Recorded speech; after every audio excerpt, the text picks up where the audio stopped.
Hello, folks, and welcome back to Rugby Ascendant. This is Chris live in central Pennsylvania for this final, the first ever South African side to appear in the EPCR, the European Professional Club Rugby finals for either the Champions or the Challenge Cup, and it's none other than the Sharks at Tottenham taking on Gloucester. We're going to get to that in just a moment. Welcome back to the program. Good to see you here. For the next 45 minutes or so, I'm going to cover all of the things that got us to this stage of the championship. There you go. Welcome back to the program. It's good to see you once again. Thanks for being here. Be sure to hit the like button. It doesn't cost you anything but a moment of your time. I see that it's the usual suspects who've shown up so far. The game doesn't start for another 53 minutes, but we're here early to get you up to date on what's been happening, not just with the Sharks, but around South African rugby. A report coming out of the South African Rugby Union castigating the Springboks, the Bulls, and one other side for their lack of transformation. Let me translate that in English for those of you unfamiliar with the woke world. We are angry that you're not racist and discriminating against minority players who are better to put people in positions simply based on their skin pigmentation. That's what that means. The heck is back here? Let me get this shirt off of here. That's kind of distracting. Anyway, yeah, so that's what that means. Anyway, welcome back to the program, folks. Good to see you all again. I hope you're well. Shoot, I forgot to get a newspaper today. Darn it. Anyway, was out running around doing lots of things earlier, but we've got a lot to talk about. The South Africa's transformation nonsense. In addition to that, we're going to be talking about the injuries piling up for the Springboks, and we're going to talk about these sides, how you qualify for the Challenge Cup, who qualified for the Challenge Cup, and the road to Tottenham Hotspur Stadium, which is where we're at today. All right, so let's go ahead and get away. Hey, I see Fleshton's in here with us. Great. The Champions Cup is tomorrow, and at the moment, I don't have plans for broadcasting that. I was trying to find a way to broadcast the South Africa Cup final between the Griquas and the Pumas. Unfortunately, I don't have access to that broadcast. Otherwise, I would do that game tomorrow as well. And I see that the Griquas have got a new sponsor this year. It's no longer the Windhoek Lager Griquas. It's now the Suzuki Griquas. I hope they're getting more money for that. Anyway, let's get on to what we need to talk about here. So first off, for this Challenge Cup final, this could be a title for the Sharks, who've had a disastrous rugby season, but it could be a title for them. How exciting is that? By the way, folks, once again, the official retirement of none other than the legendary Ruan Pinar, who retired after his final game last week, not reaching the finals of the SA Cup. But the legend himself, 2007 World Cup winning Ruan Pinar, who last played for the Cheetahs, played for a long time for Ulster and elsewhere. What a stud. Still had everything, and at the top of his game when he retired at the age of 40 just this week. So he is finished with rugby, and that's a loss for the world of rugby. But let's take a look at what's going on here. So the Challenge Cup, there is the cup itself. That's what it looks like. The winner gets to claim that credit for that cup right there. Pretty nice trophy. And it'd be nice to see the Sharks get it. Well, let's talk about the pools. There were 3 pools to get here. Or I should talk about selection first. Okay, so here's the selection. This is how you qualify for the Challenge Cup. All right, so let me just cover that very quickly so people understand, because it's a little confusing, particularly for South Africans who aren't accustomed to how this all works. So qualification for this works the following way. All right, so clubs from the United Rugby Championship, the top 14 in France, and the Gallagher Premiership in England who have not qualified for the Champions Cup compete in the Challenge Cup next year. So if not already qualified, the winner of the 2024 Challenge Cup, either Gloucester or the Sharks won't be qualified for the Champions Cup next year, but if they win, they'll be automatically put into the 8th ranked position next year. So this is what it looked like for this season. So the URC, you've got the Sharks, the Lions, Benetton, Edinburgh, Osprey, Scarlets, and Dragons, as well as Zebra, Parma, all qualified. For the Pro 14, the French Professional League, you've got Castres Olympique, ASM, Clermont, Auvergne, Montpellier, Section Palois, and Onox. They qualified. For the Gallagher Premiership, Gloucester and Newcastle, the Falcons, qualified. And then there were 2 invitational teams. And of course, the invitational teams were from South Africa. That would be the Cheetahs, and also the Black Lion from Georgia, the first ever Georgia side invited to this competition. So that's how you qualify for this year's Challenge Cup. Now let's take a look at the pools as they came up for this season. So they were broken down into 3 pools, and here are the pools. So in Pool 1 was the Sharks. They won 3 of their 4 games and finished with 17 points in total. Section Palois came in second. The Cheetahs finished third. Each of them advanced, but Zebra also advanced. Those top four teams qualified. The Dragons and Onyx were out of it. So basically, if you scored in double points in Pool 1, you would make it into the next round. And there you have it. So the Sharks continue on from there. That's Pool 1. Pool 2, Benetton finished top of the pool with 15 points, and Montpellier, Osprey, and the Lions also qualified to advance in the Challenge Cup, but fell short. Newcastle and Perpignan eliminated. That was Pool 2. Now going on to Pool 3. Pool 3 included Gloucester, who are the opponents for today, and Clermont, Edinburgh, and Castres. Black Lion did not qualify, just getting 5 points with 1 victory on the log, and the Scarlets went 0 for 4. Now, you're wondering, these 4 games, when were they played? Well, folks, it's it's an interesting situation. It takes quite a while to get here. So here's the way it works. All right, so it's a multi-pool format with the leagues and unions. 18 clubs in 3 pools of 6. As I said, the Black Lion are the first Georgian club to ever compete in the Challenge Cup. So, each of the teams played against 4 different opponents, home or away, in the pool stage. The 4 highest-ranked clubs, as I showed you, moved on to the knockout stage. Now, 8 weekends with 4 pool stage rounds and 4 knockout stage rounds. So this competition began back on the 8th of December. That weekend, the 8th, 9th, and 10th was round 1. The next week was round 2, and then there was a break until mid-January for round 3, 2 weeks in a row for round 4. And then the round of 16 started in April. After they qualified in January 21st, it wasn't until April 5th that these teams started knocking each other out. So that first week, the 5th, and then the next week, the quarterfinals, and now the semifinals were on the 3rd of May. Here we are on the 24th of May. Wow. And we are just now getting to the final. As I said, the final is being played at Tottenham Hotspur Stadium in London, and that's how you got into this tournament. Right. Well, let's take a look at the road to the final here, and how we actually got to the final. So this is the progression for the teams that advanced, the top 4 from each of the 3 pools, and this is how we got to where we are now. Here's the road to the final. As you can see on the left bracket there, the Sharks took on Zebra Parma. Sharks were ranked number 1, Parma ranked number 2, and the Sharks defeated them. Then the Sharks took on Edinburgh and Bayonne, and Edinburgh and Bayonne played. They defeated Edinburgh, and Edinburgh went against Edinburgh won, and then the Sharks defeated them and moved on to the finals. So in the semifinals, quarterfinals, they beat the Parma. In the semifinals, they beat Edinburgh, and now they're in the finals. On the other end there, you've got Montpellier and Herol. Oh, what is that? Something's not right there. But anyway, we wound up having Clermont-Auvergne. They advanced. Well, I just got that all messed up, didn't I? Sharks win their quarterfinal. Edinburgh, they play. Then the Sharks played against. Who did they play against there? I played against. Is it Ulster they actually play? Or Claremont? They beat Claremont. And the Sharks go on. Yeah, after playing Claremont, the Sharks go into the final. Sorry about that. A little confusing there. On the other side, Gloucester played Castres Olympic. The Osprey and the Sharks. The Osprey moved on, as did Gloucester. Benetton and the Lions. Benetton moved on. Section Palwa and Connacht. And then in the final, it was. We had. Excuse me.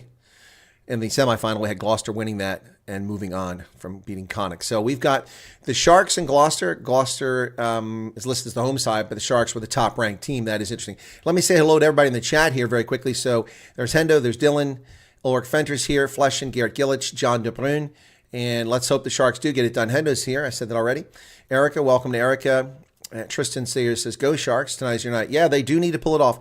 Keith Joel MacArthur says, good evening, we'll be watching live. Thanks to Ruan for his contribution. Yeah, no, and thanking me for my work as well. Major respect. Well, thank you, Keith. It's my pleasure. Sorry, my back's bothering me a little bit here. I had to stretch a muscle there. Yeah, no, it's my pleasure. I do my best to keep it interesting and keep it going. I was considering switching to this microphone today, but when I get excited, I probably blow the audio out because it's so close to my mouth. So we're going to keep that one over here, and I'll stick with the red microphone here. That one there is purple, but I can change it any color I like. Anyway, so thank you for being here. Etienne Ronnie's here. Remember who was only 2 English teams and 2 invites originally because 2-inch clubs went bust.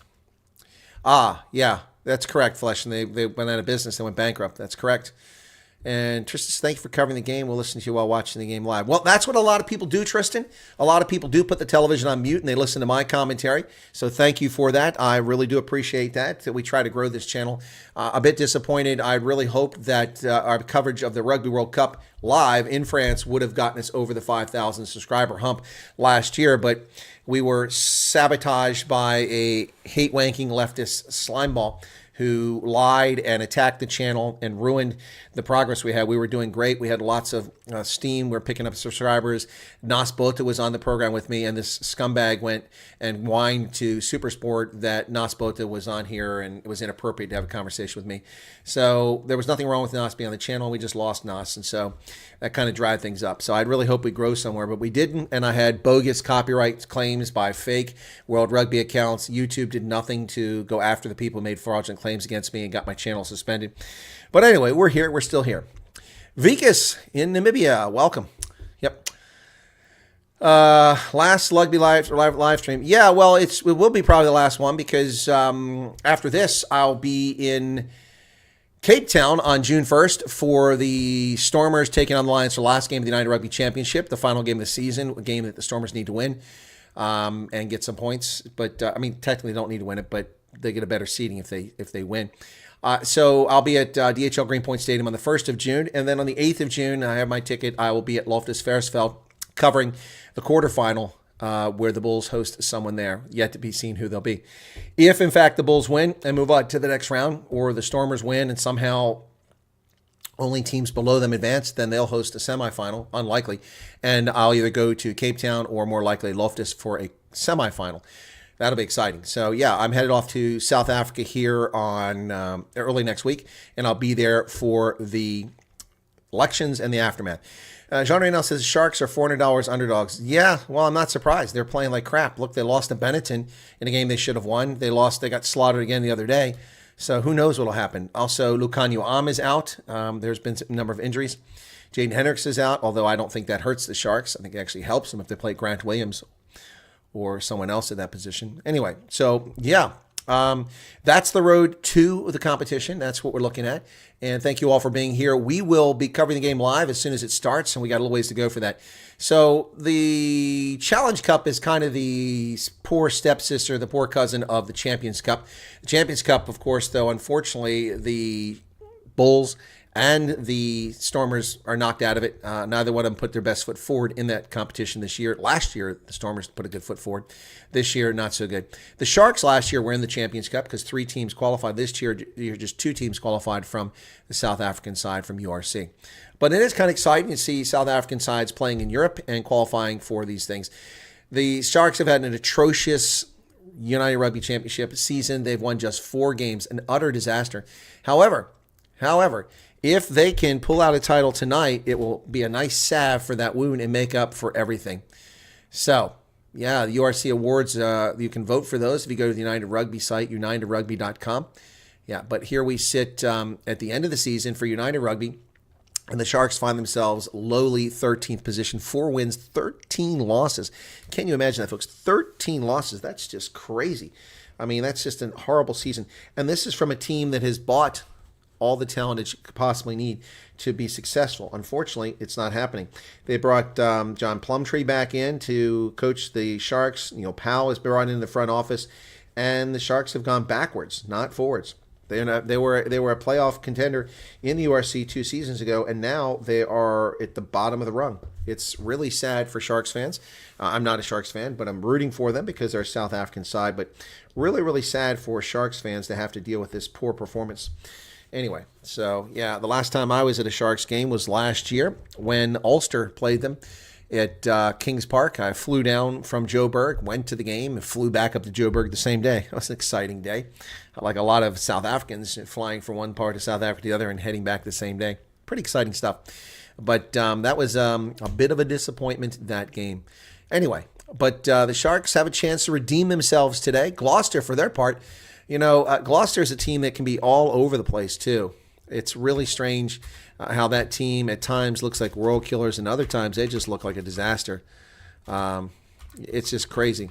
So Gloucester's rugby team, I've actually been to their pitch. So they're playing the Sharks today. And let's just take a look at how they did this season. Now, that is, they won 5 and lost 13 in the Gallagher Premiership, down at the bottom with Newcastle. There's a reason those two teams are in the Challenge Cup. 5 wins, 13 losses. But they've got their act together in this round, as did the Sharks. And so now they take on each other. Eben Etzebeth will be the captain today. Lucanio Am is injured, so Eben Etzebeth comes in as the captain for the Sharks. Right. Bet the Sharks would win, and chance, what is this? 3%. Yeah, Sharks haven't played well. Did you see Jasper Wiese's banned for 6 weeks? No, I did not see that Jasper Wiese's banned. I thought he was injured. So what happened to Jasper Wiese? Did he have a hit or something? So let me check that out. Did not see that Jasper Wiese was banned. Look for news for him. Oh, it is a ban. Yep. Okay, Planet Rugby. All right, let's take a look and see. All right.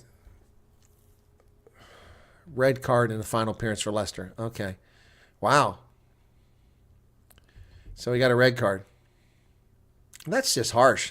So a whole country has to play? Or has to pay for that? Wow. Wow. Well,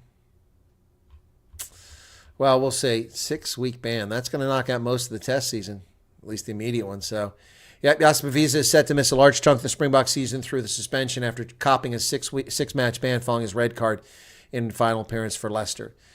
He looked to be the straightforward replacement for Dwayne Vermeulen, but the Springboks boss, Rossi Erasmus, will be without an abrasive back rower for the Ireland series. Yeah, but he has a host of options at his disposal. Front runners include Evan Ruiz, Quagga Smith, but Quagga Smith is injured, so Elric Lowe, I think that's time for Elric Lowe. It's time to bring Elric Lowe up and do that. Yeah, also in consideration are Cameron Hanekom, Jean-Luc Dupré, I don't think either one of those. Dan Duplessis, wow, but that's a tough spot for him to be in. Frankie Horn and Pepsi Buthelezi, I think those are fringe players. They're saying that those are options. But yeah, so I didn't realize that he's got a 6-week ban. That's interesting. That's unfortunate. But Lucanio Am is out for this game, and he may not make the Springbok season. Yep. He suffered a shoulder injury in that stupid loss to Benetton 2 weeks ago, and he's out. Neil Powell, the director of rugby for the Sharks, didn't say how long Am would be out, but he said his Springbok participation is doubtful. Oof, that's not good. A lot of injuries for the Springboks, really killing them. But the Sharks have a chance to do something good here. They've been a team that knows how to get to finals, but they never win them. They've reached 4 Super Rugby finals and lost every one of them, even though they even hosted one in 2007 when they lost to the Bulls. Yeah. So this final against Gloucester could be their chance for redemption. Are they star-crossed lovers, or will they actually pull this off? Tomorrow, the Champions Cup game is Leinster and Connacht at RDS Arena in Dublin. So that should be interesting. And then we go back to the URC for the final weekend. And the Stormers host the Lions on June 1st. And I'll be at that game. So 1:45 local time, DHL Greenpoint Stadium. Yep, and then the Bulls are on the road to play the Sharks. But that game matters not. This is the one that matters. This is what's on the table. This is what we've got to accomplish. This is what matters. Yep. So, wow, Jasper Wiese, that's a huge dent for Rossi Erasmus. That's going to suck. Yep, red card. I'm looking at the photograph now. He was issued a red card for dangerous clean-out. Oh, that's just dumb. That's just dumb. Wow, in a moment of madness during his farewell premiership match for Leicester against Exeter, he's set to move to Japan next season. He was shown a red card by Carl Dixon for a dangerous clean-out on Exeter loose forward Ross Vincent in the 67th minute. And since Leicester didn't qualify for premiership knockout, that means it affects the Springboks. Wow. So we've already got injuries to Lucanio Am, Damon Willemse with torn ligaments in his fingers, Quagga Smith, Stephen Kitsoff, Faf de Klerk, Jaden Hendrickse, and now we lose because of a red card, Jasper Wiese. He usually is better disciplined than that. That's very disappointing.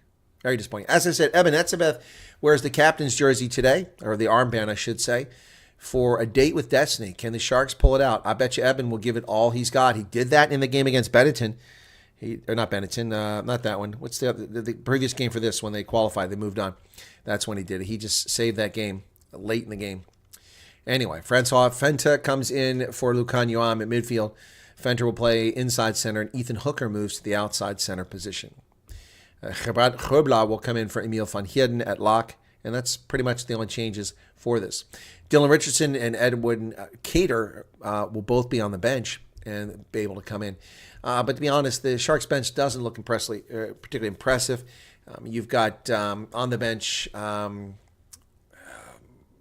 Richardson and Cameron. Dylan Richardson, yeah, probably about the only one that really impresses me on the bench. Fezenbata and Kuno Muchuno, Hanro Jacobs really don't impress me. Lapis Labaskakin is a bit of a fall off at lock. He's good, but a fall off. Dylan Richardson has some good game. Edwin Cater is an exciting player, but the Sharks are going to have to get it done with their starters. That bench is not going to save them. It's not like the Stormers bench or the Bulls bench where you've got a lot of great players to pull up and replace the players on the pitch. Springboks versus All Blacks. Tickets go from 250 to 3,500 Rand. I unfortunately will not be in South Africa for that. 250 to 3,500 Rand. Actually, folks, 3,500 Rand sounds like a lot of money, but it's not even $200 US. I mean, that's a lot of money. I wouldn't pay that to go to a sports game, but in the States, professional sports, that's a gift. That's a gift. That's almost nothing. Anyway, so how are we doing here? The ref is going to play a big role. Agreed. Who is refereeing? It says Connor. The referee is the Frenchie Mathieu Renal. Mathieu Renal is the official for this match. On the sidelines, it's Andrew Brace from Ireland and Pierre Brousset from France. The TMO is Eric Galzens from France. So we got an almost all French crew for this one. Bummer. Yep, the weather is going to be sunny with light winds from the southwest. The game time temperature is 17 degrees Celsius, almost perfect.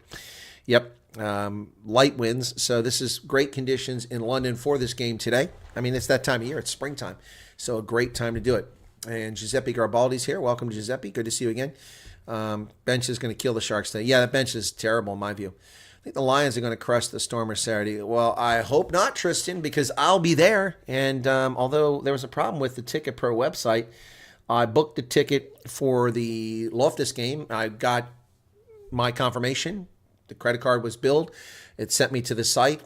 I downloaded the ticket, saved it. Then I went later and bought a ticket for the Stormers and Lions game. And they had the club seats. The suite was open. It was not that expensive. So I bought a ticket, and my credit card was approved. It said, purchase approved, returning you to the website. And it took me back to the page where I first logged in. No ticket, no transaction number. So I wrote to Ticket Pro, and they're like, we can't find a transaction. I'm like, well, yeah, you charge my credit card. You better find it. And that's kind of where I'm sitting at now. So I don't know if I have a ticket for it or not. If I don't get my message or ticket by the end of today, then I'm going to call the credit card company and cancel that charge. Yep. Portillas, John Ray comes in with a cricket. Connor says, let's go Gloucester. Seamus, I believe that if the Sharks win tonight, then my beloved Lions will be out of next year's competition. I'm not sure. Seamus, I don't see why. The Lions should be because of their position in the URC. A lot of URC teams go to this. They should make it. I think the bottom 8 teams in the URC. In fact, let's look at that. So let's look at the selection. So there you go. 1, 2, 3, 4, 5, 6, 7. Yeah, the bottom 8 teams that don't get to the knockout round of the URC go on. So the Lions should be in this. Yep. And so will the Sharks, unless they win, then they go on to the Champions Cup. So, yeah, they should be in this competition next year. There's no reason why they shouldn't be. Tomorrow's match will be good. Yeah, I think that's going to be a really good match tomorrow. And I would expect that Leinster would win it, but not going to hold my breath on that one. They've been playing poorly lately. Frampton October says Sia Masuku and Ethan Hooker for Bucks. I don't know about that. Masuku's not needed, although maybe Monty needs to take a little break. But Ethan Hooker, I'm not really convinced of the up to scratch yet. We'll have to wait and see. But thank you for that input, Frampton. Yeah, interesting thoughts there. Yeah, I think there's a number of players, Elric Lowe, who should be getting called up, no doubt about it. Now with losing Jasper Visa, it makes sense to bring Elric Lowe up. He is a beast, an absolute beast. Escom, of course, will get a call up, Marco van Staden. But actually, I think that Elric Lowe has been playing better than Marco van Staden. And in this last game for the Bulls, Marco van Staden played very stupidly. A lot of dumb mistakes and getting unnecessary penalties. Whereas Elric Lowe was just incredible once again. The man is, excuse me, I've got to check on something here very quickly with a text message just came in. Oh, just a second. Hang on a second. I'll be right back. Apologies. I got to go. Let me put the screen up. I got someone at my door. Hang on.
I'm back. Sorry about that, folks. Yeah, no, this was related to Memorial Day. A former commander of the Veterans Organization brought me a thumb drive with a bunch of documents I need with files and such. Sorry about that.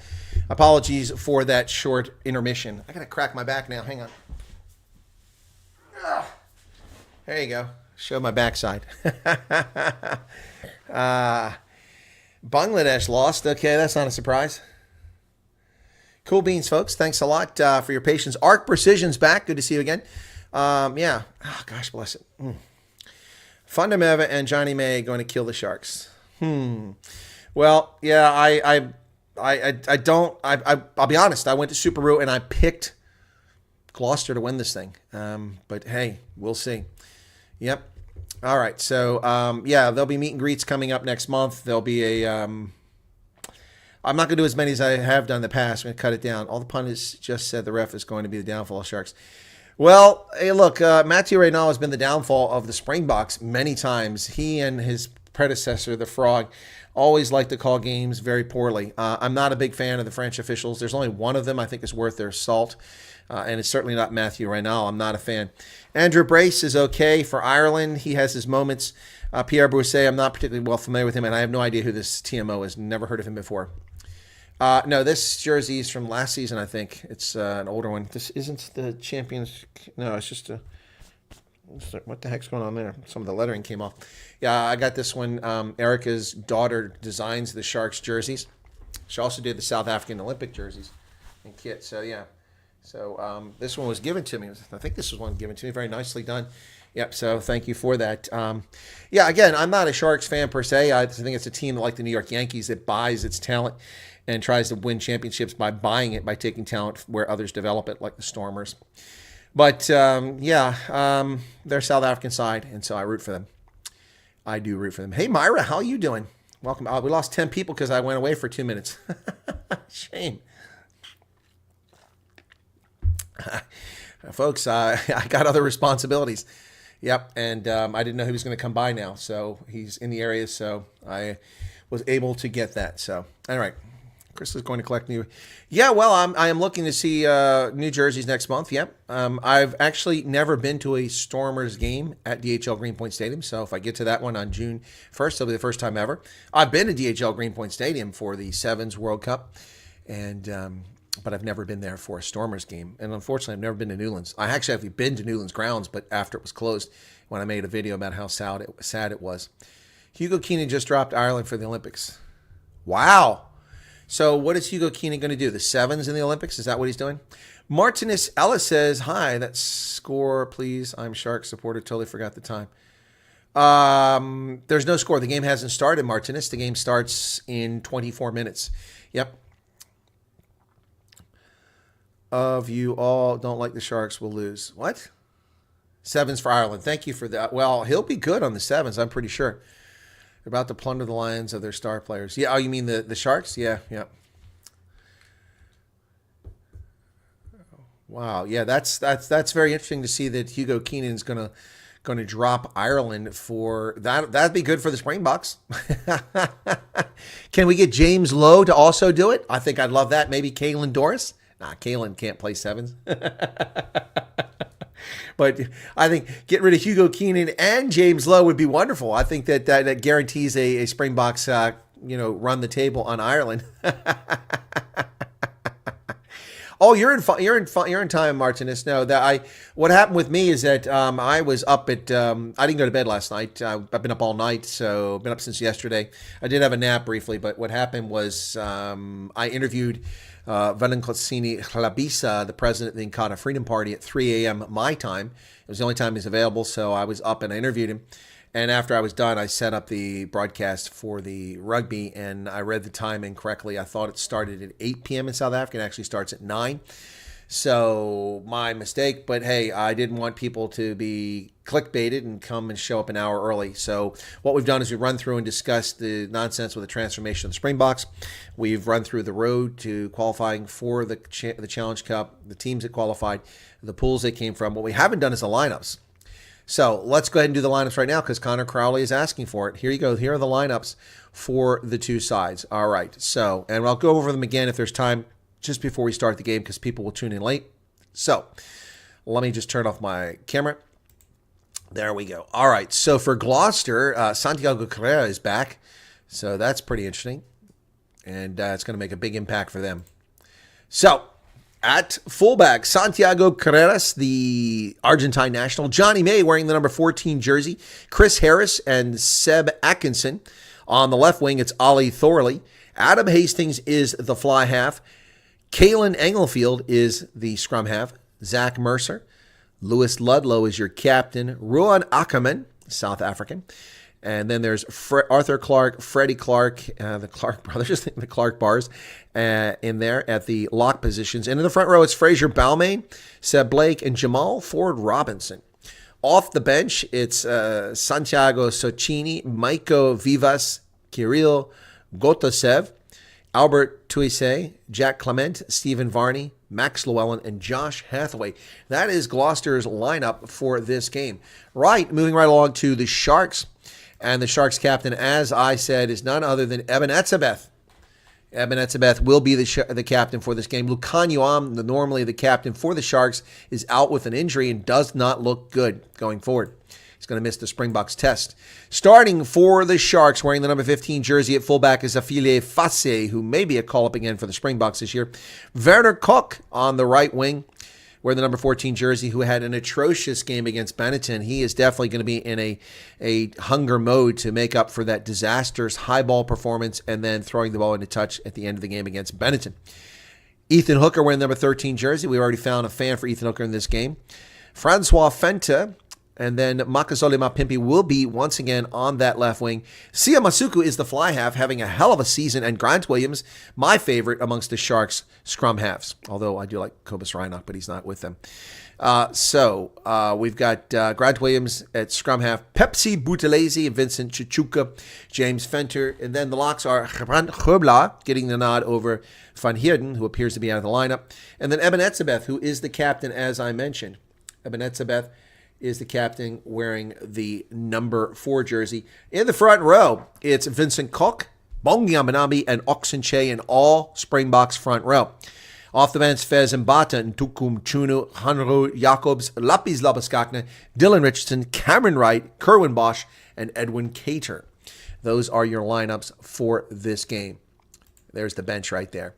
Fez Mbata, Chunu, Jacobs, Labaskakne, Richardson, Wright, Bosch, and Edwin Cater.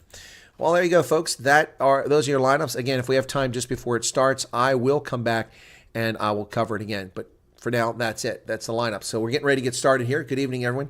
How is number 8 for Gloucester? Number 8 for Gloucester is Zach Mercer. I don't know much about him, so I can't really comment on the quality of him.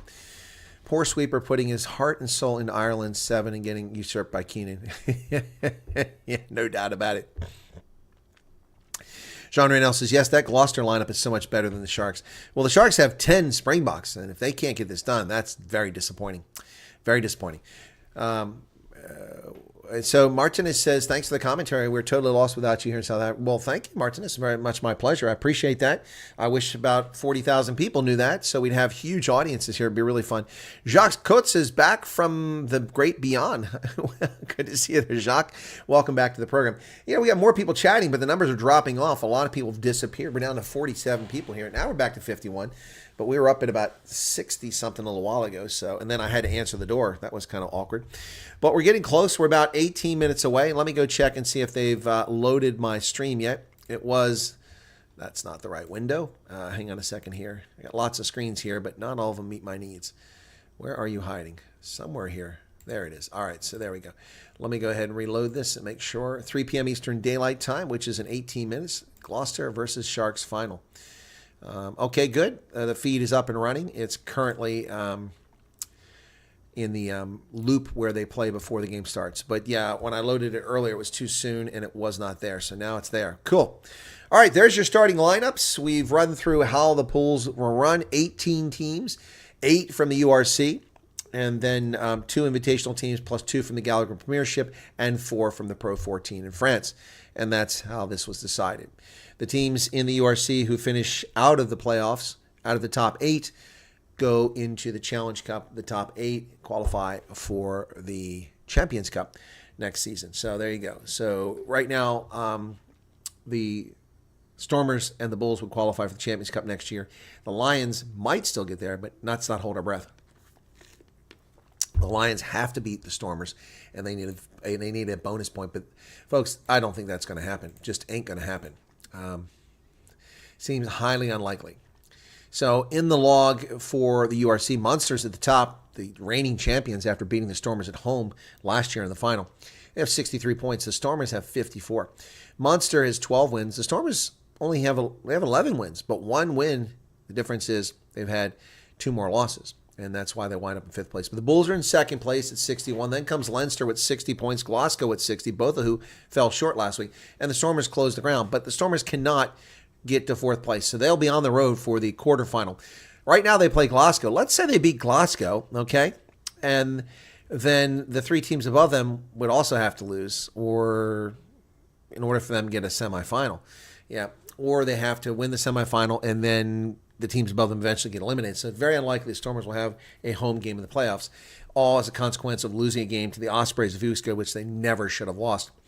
So the top 4 are Munster, Bulls, Leinster, and Glasgow. And so they'll be holding home playoff games on the weekend of the 8th of June. And the bottom 4 right now for the playoffs are the Stormers, Ulster, Edinburgh, and Benetton. But Edinburgh and Benetton are locked at 49 points, as are the Lions. The Lions are in 9th place because they have 1 victory less than Edinburgh and Benetton. If the Lions could somehow beat the Stormers, then things are looking rosy because Benetton is playing Edinburgh, and that's if Benetton loses, then the Lions can get in. Connacht has an outside chance to get in. I'm not really sure how that happens unless Benetton, Edinburgh, and the Lions, well, they can't all lose, but Benetton or Edinburgh and the Lions have to lose, and then Connacht has to get a bonus point. There you go. Wow, that's a complicated situation. A very narrow chance for them. Osprey are also sitting at 45 points. I'm not sure if they can get in. But anyway, it's very confusing. I think maybe that's the case, like 5 teams, something like that. Anyway, that's what it looks like in the URC. A lot will be decided on the final weekend. But the Stormers, by screwing the pooch, are stuck in 5th place. They can go lower. If they don't win against the Lions, they can go lower. But they are in the playoffs. They can't be knocked out of the playoffs because not enough teams can surpass them with 54 points. Well, they've been saying all along, all season, you need 51 points to advance, and that looks to be the case because the 3 teams sitting at 49 points and the 2 at 45 are on the bubble. Those with 51 points or more, which would be Ulster and the Stormers, are definitely into the playoffs. All right, well, the teams are out on the pitch, and I'm looking at Gloucester wearing dark jerseys. What's that all about? Wearing black jerseys. Oh, that is definitely not the Sharks. Yep, so Gloucester. So let me get my earpiece ready. We are just about 14 minutes away, and they've gone live and given me the feed already. That's nice. They don't always do that. Now, folks, for your understanding, I get the live television feed that they feed across the networks.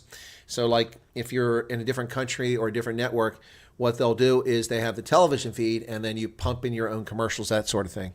So these guys give me the television feed, which means that I get all the background noise, I get the mics and feeds. So that's why we can't play that on air. Not to mention it's a copyrighted broadcast, so we don't do it. Oh, Tottenham looking pretty beautiful. Oh, come on. Looking pretty beautiful right now. Let me get back there. There's a chance to get... hang on a second there. So give me a second here. I want to get a screen capture of this beautiful look of the stadium. It's absolutely gorgeous. I want to get a look and see how big the crowd is, too. That's not that big. Okay. Yeah, no, there's a lot of people here, but... I'm not so sure. I don't know how busy it's going to be, but there's a lot of people in the crowd, but it doesn't look like it's going to be a sellout unless a lot of people sit down or they're out getting beer right now, which is very likely a possibility. But this game is about to get started. Sharks are wearing their warm-up jerseys, and maybe that's what's going on with Gloucester. Sharks got their gray warm-up jerseys on. There's we've got Oxenche down there hitting the pads. Yep, and there's Masuku and Vincent Cook. Yeah, so, it's a decent crowd at Tottenham. This is a big deal. Of course, a lot of these South Africans have played in Europe, so it's old hand to them, but not everybody has before these competitions. So we're looking forward to this one. A little disturbing news out of South African Rugby Union, where the South African Rugby Union missed their mark for transformation. Yeah, and then Mark Alexander, the president of South African Rugby Union, so there's a challenge in twisting the arms of South African franchises to employ more black head coaches. None of the main rugby franchises employ a black head coach. And wow, what a disaster that is. It's really horrible, isn't it? As things stand, the Lions, Sharks, Bulls, Stormers, and Cheetahs all have white head coaches. And that was singled out by South Africa Rugby's Strategic Transformation Development Plan 2030, which means the racist plan. Yep. It was 206 pages of racism, and said the Springboks had missed their transformation targets. Yeah, well, who cares? One of the observations made in the coaching management section report dealing with generic black coaching representation was scathing towards franchises, including the Cheetahs, who don't play in the RC, but have campaigned in the EPCR Challenge Cup. There is a 0% demographic representation in the EPCR and the United Rugby Championship, despite efforts made in the past couple of years. Well, I have news for Saro and its racist administration. There's zero representation of minorities on Bafana Bafana or in the coaching staff. So what's your point? Nathaniel Edward Brown says, greetings from Cape Town. Excited, looking forward to an exciting game. And you too? Well, I hope it's an exciting game. I've had a very busy day and put a lot of things on hold to make sure I can do this broadcast. So let's hope so. I will be in Cape Town Tuesday evening. So looking forward to that. James Moriarty is here. Aha! It's Mr. Holmes' nemesis, Mr. Moriarty. Welcome to you. And who else we got here? Whole experience in that stadium is up there with the best, and it's not a ripoff inside. Oh, okay. Well, I've not been to Tottenham Hotspur Stadium. I've been to Wembley. I've been to the Olympic Stadium on the east side. I've been to where's the Sevens played at? Drawing a blank out there. Anyway, been there as well, but I've never been to Tottenham. James, they don't care about assistants. They don't care about that. They also care about the fact that the Bulls had a black head coach and he screwed the pooch. He couldn't win a game. And so he was demoted back to the development squad. Yep, and Jake White took over coaching of the team. They picked a black coach. It didn't get it done. Gloucester's Brian Habana breaking hearts. Gloucester's Brian Habana? What are you talking about? This person appointed, so sad. Yeah, no, fascist rhetoric, exactly. Well, fascist, racist, it's not much difference there. Determining how people will get to do things and not get to do things based on skin pigmentation. It's just obnoxious. It's absolutely obnoxious. I don't give a flying flip that Bafana Bafana has no white players, just pointing out the obvious hypocrisy of it all. No, I really don't care. I also don't care that the NFL is 65% white. Ostensibly, it's a meritocracy and the best players are picked. Unfortunately, for the NFL, I stopped watching their racist league. Not because of who plays there, but because of the conduct of the players and the actions of the league, and not punishing them for violating the collective bargaining agreement to stand during the national anthem. So, both teams have gone back in the locker room. We're 9 minutes now from the start of this game. And like I said, far from a sellout crowd, but it's beautiful. Looks like a nice stadium there. Looks like a nice stadium. Oh, cricket South Africa is dead. It's absolutely dead. It's a total mess.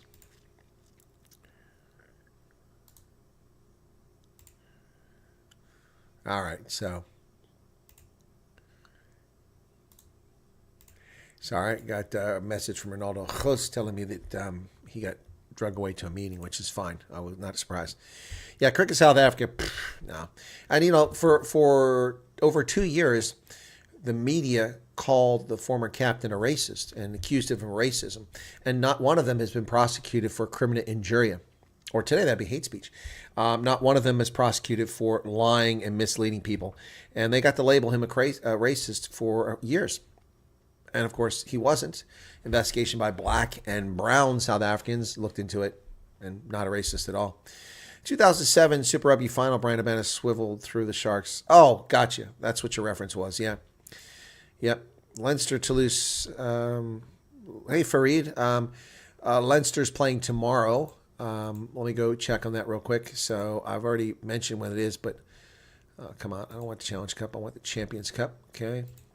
Champions Cup, Leinster and Stade Toulousain is at 9:45 my time, which would make it 3:45 South Africa time, 6 hours ahead, tomorrow.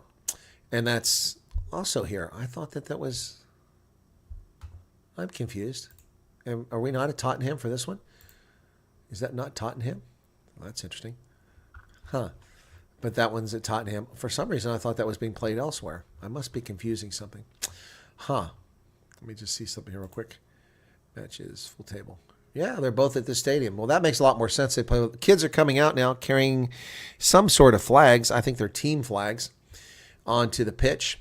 I'm not really sure what that's all about. So, like, I'm seeing this right now. If you're watching on television, I doubt you're seeing what I'm seeing because you're probably hearing people in the studio or you're seeing commercials. But right now, I'm actually seeing the live feed from the camera that is available for them. So I can hear all the background noise. So here, this is what I hear if you want to hear what I hear real quick. There we go. So they got a DJ playing some music. So let me put that music on mute so I can hear again. So Nico van Lille says, I do not follow Challenge Cup. Is the competition weaker in this tournament? I'm very surprised to see the Sharks in the final. Yes, it is much weaker. So the way it works, and I did this earlier, I'm going to cover it again real quick here before we get to the top of the hour. So the way the Challenge Cup works is that there are 16 teams this year, and this was the selection. The United Rugby Championship, the teams that finished in the bottom rung who didn't qualify for the playoffs last season advanced into this Challenge Cup. The top 8 teams from the URC went to the Champions Cup. That would include the Bulls and Stormers. The Sharks floundered last year and wound up in the bottom 8. So the Sharks, the Lions, Benetton, and then Edinburgh, Scarlets, Dragons, Zebra, Parma, all of them came over. And then you've got 6 teams that come over from the French Pro 14. They come in here because they don't make the playoffs. And there were 2 teams from the Gallagher Premiership. Normally would have been 4, but 2 teams went bankrupt and are no longer playing in the Gallagher Premiership. So there were 2 invitees, although there had been one invitee the previous year. And those invitees were the Cheetahs from South Africa and Black Lion from Georgia, the first ever time that a Georgian team has shown up. Sorry.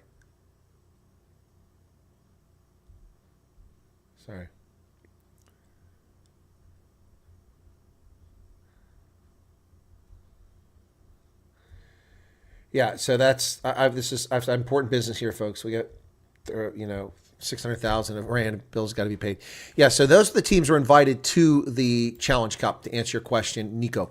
So they go into 3 pools. Pool 1 was comprised of the following teams, and these are the results: the Sharks, Section Palwa, the Cheetahs, Zebra, the Dragons, and Onyx. And the Sharks won this pool. The top 4 teams advanced to the knockout stage of the Challenge Cup. But yes, they are the bottom rungs of the other competitions. Pool 2 had Benetton, Montpellier, Ospreys, and the Lions advanced. And then Pool 3 had 4 teams as well: Gloucester, Clermont, Edinburgh, and Castres. And the top 2 teams, which both had 17 points, that's the Sharks and Gloucester, made it through the quarters, the semis, and now they're in the final to kick on each other. So there we go. That's what's going on. That's how it works. Yeah, this does look lovely. The Tottenham Stadium reminds me very much of the Kobe Stadium in Japan. Same sort of look. Same sort of look. I have to agree with you as a Sharks supporter. It disappoints me buying players and not getting any results. Yeah, no. Rather than developing local talent. Well, I'm the same way. For years, I hated the New York Yankees. Now, the Sharks are wearing these gorgeous-looking gold jerseys, and they'll be out on the pitch here shortly. But what I can do is show you an image of that very quickly. I'll pull it up on the screen, and it'll just take a moment so you can see them in the locker room, get ready to come out. Yeah, it's the Yankees would buy players, and then they'd win championships eventually. And it's just annoying because the Orioles would develop homegrown talent and have the best team in baseball. So Sharks jersey, Jersey. All right, cool. So I just want you to see this real quick so you can see what they're wearing for those of you who aren't able to watch the game. There are the Sharks in the locker room getting ready to come out at Tottenham Hotspur. There we go. So you can see those jerseys, black with the gold numbers, large numbers on them. So Sharks have got to get done. Gorgeous, gorgeous locker room here. State-of-the-art facilities at Tottenham Hotspur Stadium. Really awesome. And you're welcome, Nico. It's my pleasure to explain it. It's part of my role here. And so hopefully I explained it well for everybody. So where are we at here? Let me get back over here. So we're getting ready to come out here in just a couple minutes, 3 minutes to go. And I'll tell you right now, if they do well.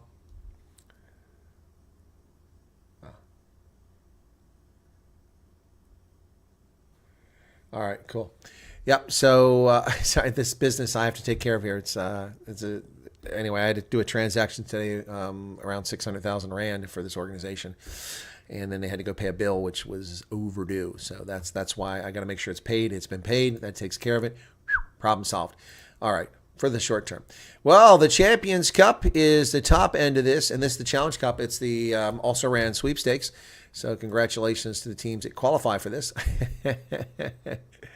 They're lighting up the pitch right now, and we're getting ready to come out. So we are about ready to get started here, folks. Stick with us for play-by-play color commentary. I will stay live during the halftime ceremonies, and we'll talk about the conduct of the game so far.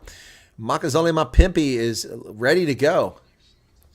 He is ready to go. I don't know if he's singing or talking to himself, but Makazole Mapimpi, and here they come. Ox and Shea. I think they're doing an introduction of players because only one player went out. There goes Ox. And he's out there. It comes rushing out onto the pitch. Well, I guess, okay, it must be a landmark for him, a number of appearances. So here come both teams, Gloucester and the Sharks, coming out on the pitch. It's a European Professional Club Rugby Championship, Challenge Cup, I should say, Challenge Cup final from Tottenham Hotspur Stadium in London. Decent crowd on hand, folks. There are seats available, but decent crowd. And they're going to come out now. And players are walking out. The bench players, here come the officials, including the Frogs. Mathieu Reynal. Boy, they are really launching a lot of fireworks into the air.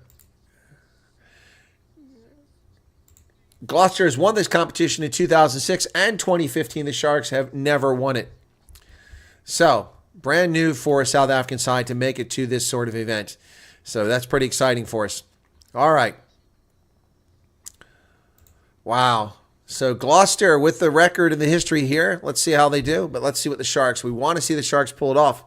Gloucester looks pretty intense as the team meets in the center of the pitch in a circle. The Sharks also in a group circle, arms wrapped shoulder to shoulder around each waist. Gebrand Geubla, Eben Etzebeth, Pepsi Buthelezi, Grant Williams, Makazole Mapimpi, and Ethan Hooker. Here we go. Let's get ready to rumble, ladies and gentlemen. EPCR Challenge Cup Final.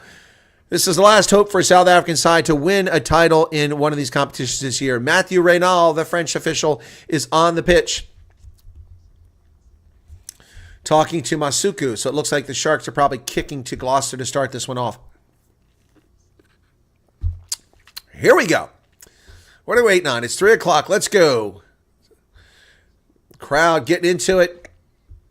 We are ready to go. 50th. Oh, it was. Okay.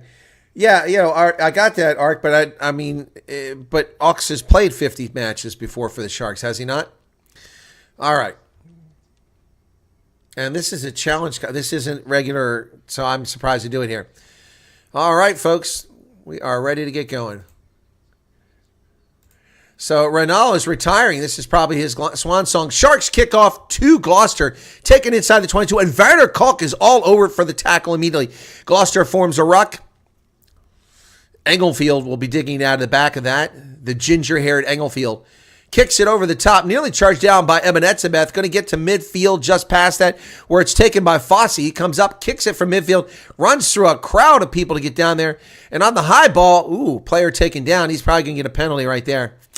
Yeah, a little over anxious. It's just going to be a penalty, though, as the player is taken down. It was the number 8, Zach Mercer, who's taken down by Afili Fosse. No, nobody upset. Everybody's pretty cool about it. He just happened to catch him. Yeah, so, yeah, it's not going to be a card. They were both going for the ball, and Fosse tried to stop himself. So Reynal makes the right call there. It's just a penalty, but it gives Gloucester some good field position early in the game. So Afili Fosse a little over anxious there. So, yeah, I don't think that's going to be looked at for a red card or a yellow card. It was not intentional, and he was playing the ball, and then looked down at the last moment, see he was going to collide, so he tried to cushion the fall of Mercer. So here's a line out for Gloucester, 26 meters away from the Sharks' try line.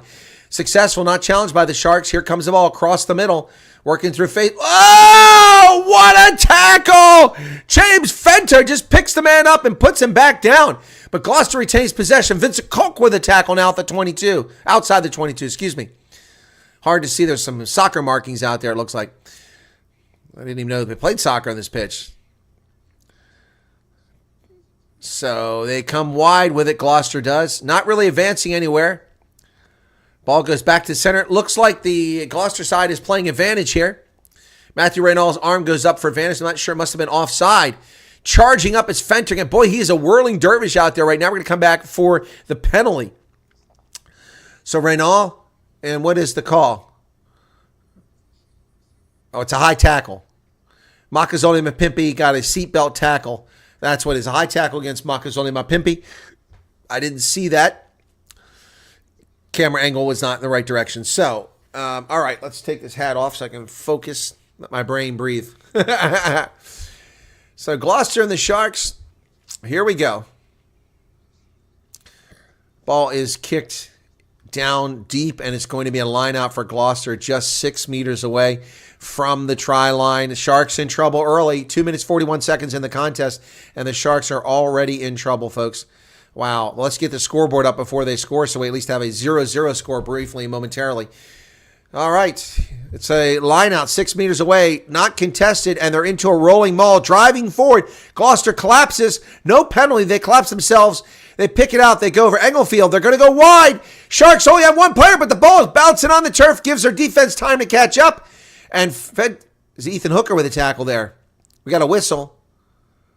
Got a whistle. Uh-oh. He's going to talk to Ebenezabeth. Just take a put a guy at the back, so you can't get to the jumper. No, there is an access to the jumper, okay? Yeah, but if you get a guy, then drop the guy. I'll focus on that. You have an access to the jumper. The only thing I don't want to see is the collapse. Okay, so just So he just warned Ebenezabeth about collapsing the scrum. And Eben said that they're not leaving space for going after the jumper. That's why they're not contesting it. I can't see that because the camera angle doesn't show it. But actually what Gloucester did there is they did that penalty that's been called all season where players have run to the ball before it was actually delivered. That should have been a penalty there. But yeah, so they're going to come back for a penalty here against the Sharks, and they'll do a 5-meter line out now on the near side of the pitch. Seb Blake to throw it in. He does. Now they're into a maul. And the Sharks, it's going wide. And a touch. Oh, they drive Gloucester into touch. Well done by the Sharks. Gloucester couldn't offload the ball. Blake was at the back of that, and he was stuck, and he tried to dump it. There was no one to grab it, and it fell into touch. Great defense by the Sharks. Ebenezabeth, let's see how he does as a captain here. So now it's a line out to Sharks. 4 people in the line out. Ox. Bongiamanami to throw this ball in. Pepsi Buthelezi short, and they go deep. And right into the arms of Fenta, and he's running. Tackled at about 12 meters out. Roblas over there. Grant Williams gets it back, and the kick by Masuku goes nowhere. And that's going to give the Gloucester side a line out at the 22. Not a very good clearance kick. Only 20 meters gained there. 4 minutes, 30 seconds into the contest. Nothing thus far, but all of the play so far has been in the Sharks' end of the game. Now Gloucester taking a long time. Matthew Reynal saying, get over here, let's go. So Seb Blake to throw it in again for Gloucester from about the 22. Sharks, that is not contested again. They come off, they go over the middle. Sharks are there, tackle right at the 22. Going through phases. Oh, nearly had a line break there. Had a dummy run, and the ball comes loose, but they maintain it. And the scrum half breaks free. Oh, there is a high tackle right face to chest. They come wide. Very awkward collision there. They might look at that in the TMO. Meanwhile, the crowd is going nuts over that collision. It looked like Makazole Mapimpi. So Ackerman with the carry now. Oh, they're going to go to the TMO for that collision. They go wide, and there's nobody outside. Gloucester has the ball. They cut back all the way down to the 5-meter line, and Hooker finally makes a tackle there. Gloucester now, we're probably going to come back, potential yellow card on Makazole Mapimpi. Eben Etzebeth with a huge tackle in the middle, trying to roll away. Gloucester still going through the middle. Vincent Koch saves the day. But the pressure is building here, phase after phase, 6 meters. The ball pops loose. They come wide. There's a man on the outside. Nobody's there. The defense, but they stop him short. He didn't see the open man. Gloucester now just 2 meters away. Ruck is formed. Players getting on sides, both sides. They try to pick and go, but once again, Fenta with another big tackle. And there's an advantage being played by Gloucester again. The Sharks are going to wind up in trouble here. Makazole Mapimpi trying to strip the ball. Tackle made, 2 meters out. They come wide, and they throw it into touch. But it's going to be another penalty advantage for Gloucester. I think it was offside this time, but I think we may go to the booth for a TMO review.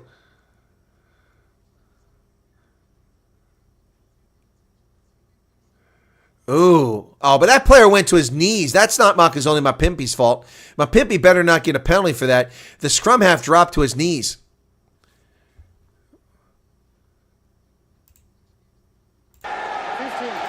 Oh, they're getting the card.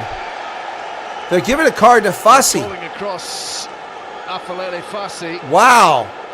Was it for offsides? Said too many penalties. 4 penalty kick on a row, offside. See, that's bullshit. There's not 4 penalties. That's a lie. You can't count. That's 3. If you want to call for 3, get it right. The first penalty was on the other end of the pitch. So Fassi goes off at 6:31 with a yellow card. What a crock. I hate that nonsense. But I told you the Sharks in trouble. 6:31. Sharks in trouble. Sharks need to start contesting these lineouts. That one's successful again. Now they're short a man. And the thing is done. Ball comes loose. Sharks adjusting. And Gloucester goes right back into the Sharks defense instead of going wide. I don't understand that. Sharks defense adjusts. Another penalty they do not want here. And once again, Fenter in there for the huge tackle. James Fenter's been a star for the Sharks thus far. 7 minutes in now, no score, but Gloucester threatening here. They cut back inside, nearly get there, but the tackle's made. Francois Fenter, they go wide. That's a forward pass. Oh, forward pass. And the announcer's going, Johnny May couldn't grab it. Well, of course he couldn't grab it. It's a forward pass. Or did he kick it? Maybe it was kicked. I couldn't see. Oh, it was a kick. My bad. It was a kick. But Johnny May, yeah. It looked like he passed it. All right, bad angle. So the Sharks have a line out now. They've given up 5 penalties. Wow.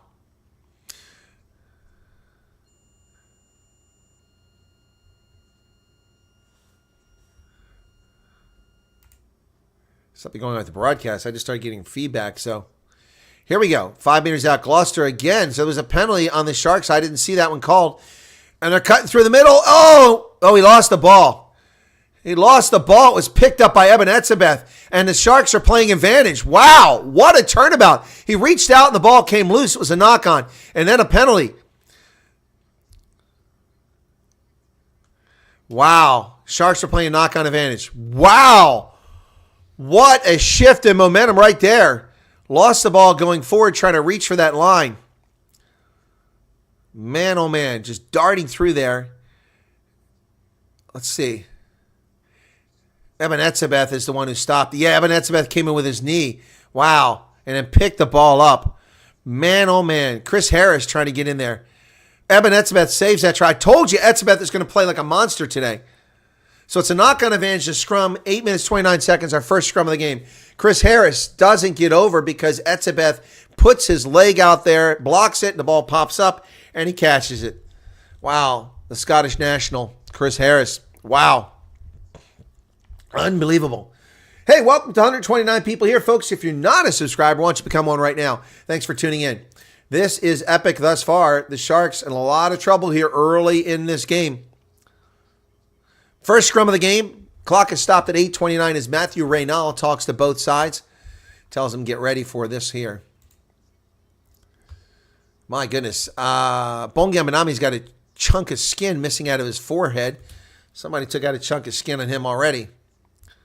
And as I said, it's the first scrum, so wow. Crouch. Bind. Set. Grant Williams puts it in. The Sharks blow them up. Yes. And they win a penalty. Yeah, the Sharks scrum. Collapsing the scrum. Then the Sharks win the first scrum of the day. They needed that. Werner Koch comes rushing in, tapping all the front rowers on the chest. Oxenche, Bongiamanami, and Vincent Koch get it done. So that takes the pressure off. Now we'll kick for some space here. Ball's kicked, and it'll be a line out for the Sharks. Let's see where that mark is. Wow, what a turnaround here. Gloucester on the verge of scoring. Nearly, almost could have got a bonus try there, or a penalty try. And the bench very excited too. Cameron Wright stand up. Grant Harris very excited as well for the Sharks. All right, so Bongiamanami will make his way over. Gloucester has had 29 phases. The Sharks have got 4. Wow. That is insane. And the Sharks pooch the lineup, and Gloucester has it back. And the crowd roars, obviously. Gloucester, England, London. It's going to be a home side, not a Shark side. So at midfield, Gloucester has the ball. So still, the Sharks have no phases here. I mean, Gloucester's going to wind up like 35, 40 phases before the Sharks even touch the ball again. It's crazy. That right there is another phase that takes them over 30 versus the Sharks' 4 phases in this game. Call to use it. Kalen Engelfield, dig it out. He sends it back to the center. Here's a kick to the near side. That's going to go inside the 22, though, and Mapimpi takes the mark. So Mapimpi takes the mark. He taps it. And then Masuku kicks it down the pitch, and that's taken inside the 10-meter line by Gloucester. They come up the midfield, and the Sharks... Oh, it's knocked down by one of the Sharks players, picked up by Mapimpi. He sends it back to Masuku, who kicks it the other direction, and it's going to find touch. That'll slow things down and finally get the ball on the other side of the pitch. Woo, man, when was that going to happen? 10 minutes, 43 seconds in, and finally we're playing on Gloucester's side of the field. Wow, what a nice concept. So it'll be a Gloucester line out here. 11 minutes coming up, very moment off the clock. Scoreless game thus far. Sharks very fortunate given their ill discipline to not be trailing in this game. 5 minutes, 34 seconds left on Afile Fasi's yellow card. Here comes the line out. Seb Blake to throw it in. This one is contested by the Sharks, and they stole it. Herbla. And now Grant Williams. Finally, the Sharks doing something positive. Bongiamanami goes forward. Grant Williams digs it out, sends it back to the middle. They go wide with it. Here they come on the far side. Oh, offsides, but somehow Hooker gets through there. And the Sharks, Grant Williams, goes wide. Fenter, and he goes forward. Tackler's not releasing for Gloucester. They finally do. Etzebeth now charging forward. He's tackled. Grant Williams will go to the short side of the field again. Almost lost that. Oh, that is lost forward on the tackle as Hooker is tackled. It wasn't Hooker. It was actually Francois Fenta. And the ball tumbles into touch. It'll be a line out for Gloucester 12 minutes into the contest.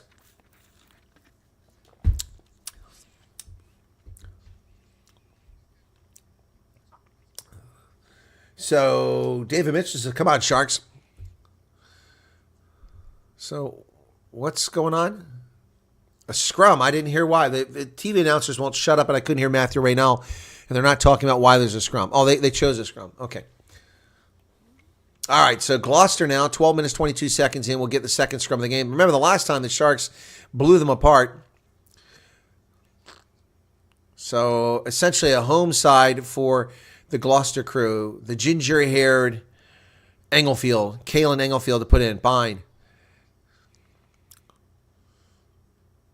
Set.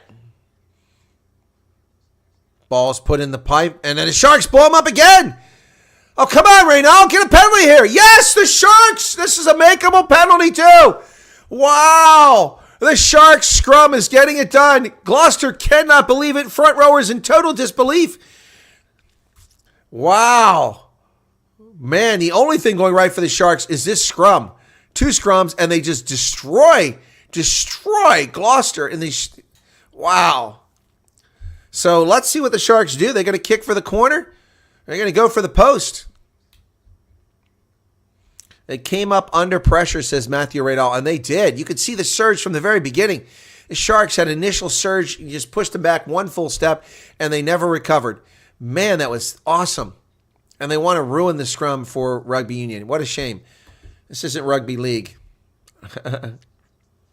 So let's see what's going on here. I guess they're going to go for the post because the clock is ticking. 25 seconds left for Masuku. So Sia Masuku here can put the Sharks up after being under the pump all this time. So much pressure on the Sharks.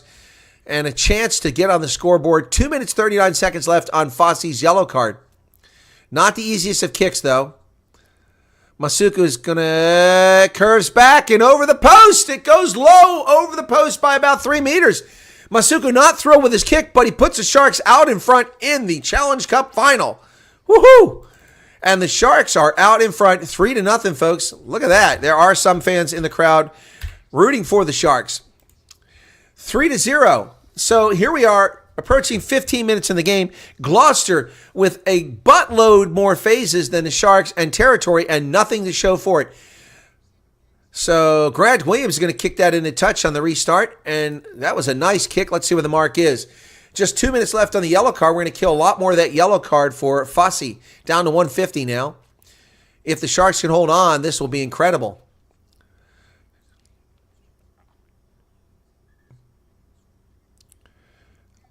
Mathieu Renel is telling the Sharks to get in line, but the Sharks are there. Gloucester hasn't shown up yet. You need to tell Gloucester to show up in the line. Here we go. Here's the line out from the 10-meter line of the Sharks. Challenged by the Sharks again, but it bounced off somebody's shoulder, and Gloucester has it, but it went behind midfield, and there's lots of Sharks there for the tackle. So they pull it out of the ruck, and they go throw for it. Herbelin makes the tackle, but grabs his shoulder. Hope he's okay. And so Englefield will dig it out of the ruck. Call to use it by Matthew Reynal. Englefield kicks it over the top. It's going to go inside the 22. Will the Sharks take the mark? They do. And Makazole Mapimpi takes the mark. And, of course, waiting for Gloucester to retreat 10 meters. They don't. It should have been offside penalty there, but it wasn't called. So 50 seconds left on the yellow card. It'll be another Gloucester line out. This one again from about the 10-meter line. Sharks need to hold on here for another 40 seconds to get Fosse back. Mapimpi focused on that ball all the way, but nearly lost it anyway. It popped off his chest. He had laser focus on it, and then when it hit his chest, he looked away, and it popped off, but he did reel it in. All right, 10-meter line out. Sharks side of the pitch, uncontested. Gloucester comes away with it. 24 seconds on the yellow card, and they cut back inside behind Reynal, but the tackle is made. Big tackle by Vincent Koch. And out of the ruck comes the ball over the middle, and once again, is that Fenta? James Fenta again with another tackle. What a beast. Englefield, kind of confused, dumps the ball off into the hands of his lock. Arthur Clark, he's taken down. Englefield goes to the outside, but the Sharks are there. And they are chasing down the Gloucester side right now. Gloucester running out of ideas. The yellow card is expired. The next stoppage will get Fosse back. Oh, big hit by the Sharks. Ball's kicked down the pitch and into touch. And now we'll get Fosse back. It'll be 15 each. And the Sharks weather the yellow card and don't give up any points. And they put 3 points to their credit. That is well done by the Sharks, especially given all the trouble they were under. They're committing almost no penalties after they lost Fosse. Afile Fosse back in the game now. 3-0 Sharks lead. Wow.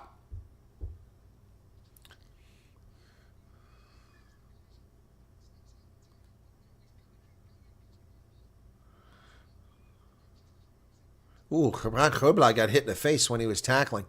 Watching that replay. So here we go. Fosse's back. We're at 15 aside. And, oh my goodness, Bongiam Benambi is getting some treatment on his elbow. So the clock is stopped at 17:14. Herbla comes over to talk to him. My goodness. So we got a break in the action here at the Challenge Cup final at Tottenham Hotspur Stadium in London, folks, where Gloucester and the Sharks are going at it. The Sharks looking like cock, but they withstood this flurry. I mean, I think that there must be close to 50 phases for Gloucester and maybe 7 or 8 for the Sharks at this stage. Crazy. All right, so Bongiam Benambi, treatment's over. So Mathieu Reynal will get ready to restart this clock.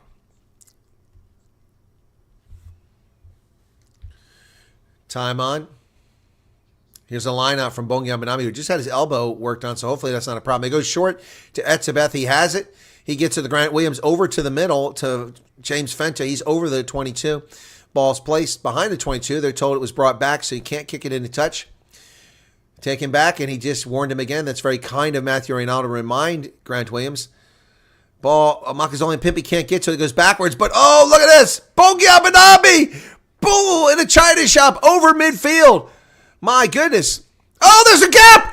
Oh, and a high tackle. Where's the whistle there, man? High tackle. He grabbed him by the head. Masuku saw a gap, but he was grabbed around the throat and tackled. And no whistle for a penalty. No advantage there. Unbelievable.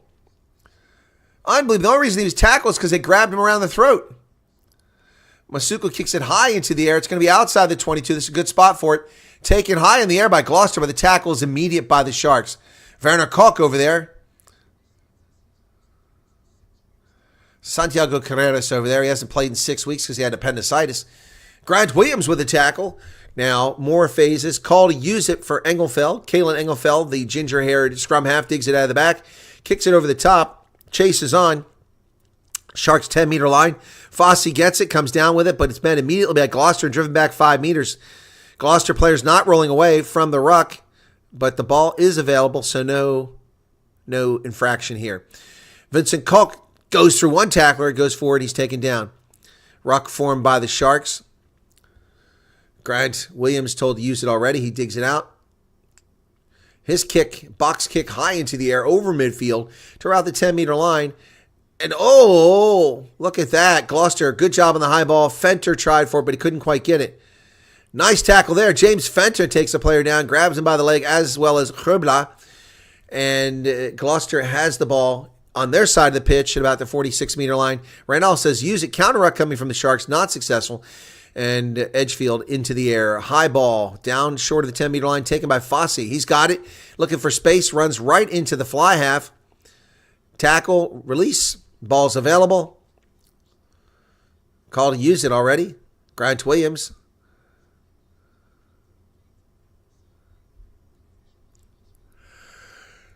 Ruck formed. Ball is being dug out by Grant Williams.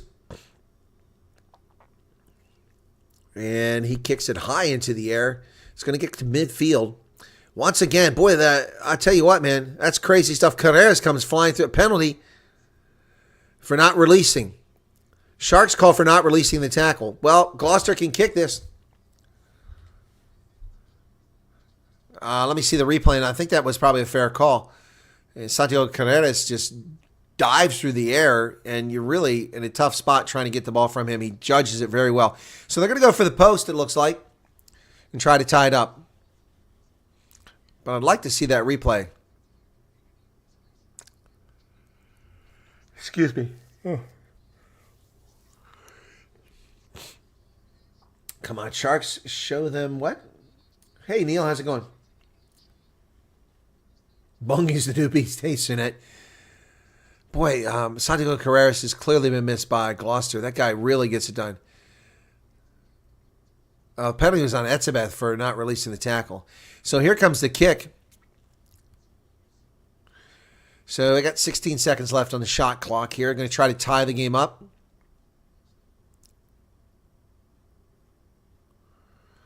Here's the kick. That's going to go to the wide left. Missed. So the Sharks stay in the lead. Penalty does them no harm. Yep. So Sharks remain there. The kick goes wide left of the post. And with 21 minutes, the first quarter of the game, the Sharks have won that. Here's the kick from the 22. Over midfield, taken by Gloucester. 10-meter line. They're going to work it up. And there's a tackle. Is that my Pimpy? Sharks are releasing. Oh, Oxenche called for not releasing. That's a dumb penalty. He didn't hear the whistle or didn't hear him say release. They're going for the post. So that's a gift. They're going to try a kick again. It's just over midfield. It's a long kick, but it's makeable. If you have Francois Sten out there, Mornay Sten, or a few other players can make this one. So it looks like Engelfield's going to kick it. Does he have the longer boot? So what's the problem? I mean, I see no problem there. So he was right over top the ball, and he reaches in. I don't know what the penalty is. Bongaminami's upset about that because Oxenche didn't commit any penalty. Yeah, I don't agree. That wasn't a penalty. That's a gift by Matthew Reynal. I mean, he was clean. He was over the ball. He was on his feet. He reached down. He grabbed it. He held it. I mean, he wasn't the tackler, so why does he have to release? There was no other tackler there. So Kalen Engelfield, the ginger-haired scrum half, will kick this. He'll have the distance. Will it go wide? Just inside the post, and it's 3-3. Wow, that's a hell of a kick. 3-3. 59 meters. And he had room to spare. 59 meters, and the place erupts. He's got a big smile on his face here. Good reason. The guy's about 3 feet tall, and he kicks 59 meters. Here we go. 3-3 Sharks from midfield. That Oxenche penalty should have been a penalty. That was a gift. 3 points. Tackle inside to 22. Two Springboks. Two Sharks are there.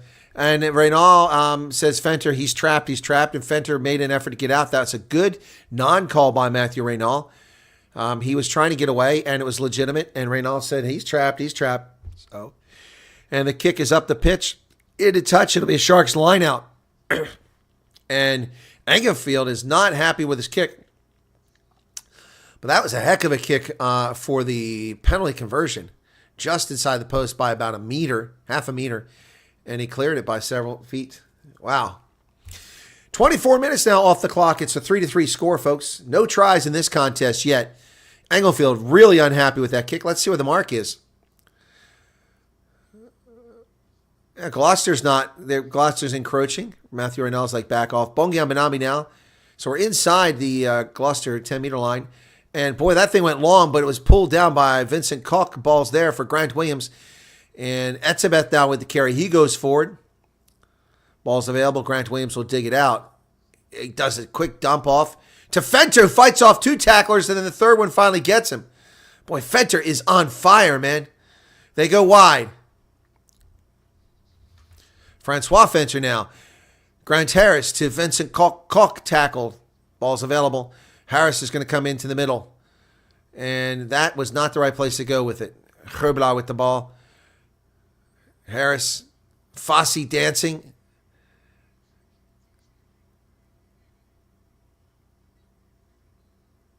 People screaming for obstruction, but there was no obstruction there. Oxenche now. Boy, the Gloucester defense is ready for every possession. Oh, outside. Oh, Vincent Koch did not see the player. Pepsi Buthelezi with his first carry breaks the tackle. Inside the 22. Here come the Sharks. Pepsi Buthelezi.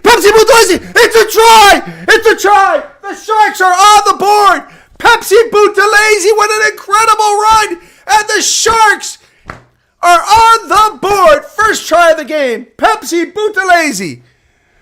Unbelievable carry there. That was incredible. Absolutely incredible.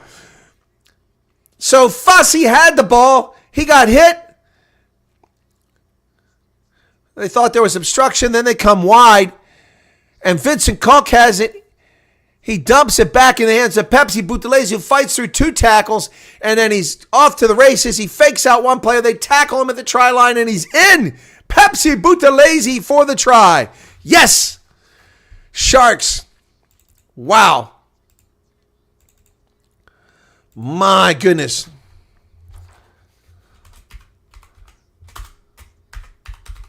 Pepsi Buthelezi. Wow.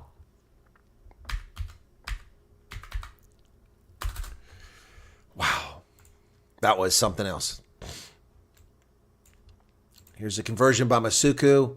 He got it.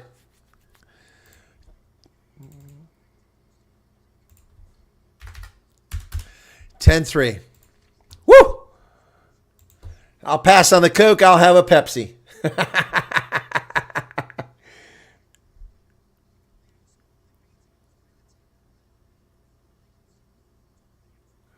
Here's the restart inside the 22, middle of the pitch. Oh, Fossey drops it, but it went backwards. Wow, that was dangerous. Very lucky for the Sharks, the ball went backwards. Ruck is formed, but Gloucester's laying on top of the pile there.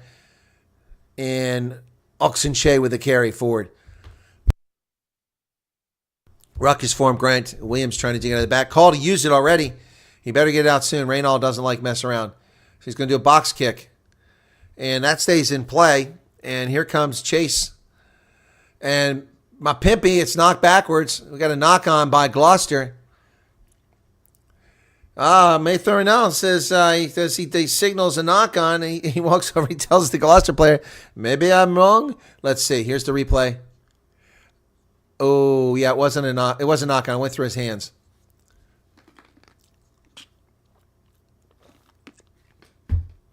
Johnny May with a crazy haircut there. 28 minutes in the contest. Sharks going to have another scrum here. Their scrum has been deadly thus far. They won 2. Let's see how they do again.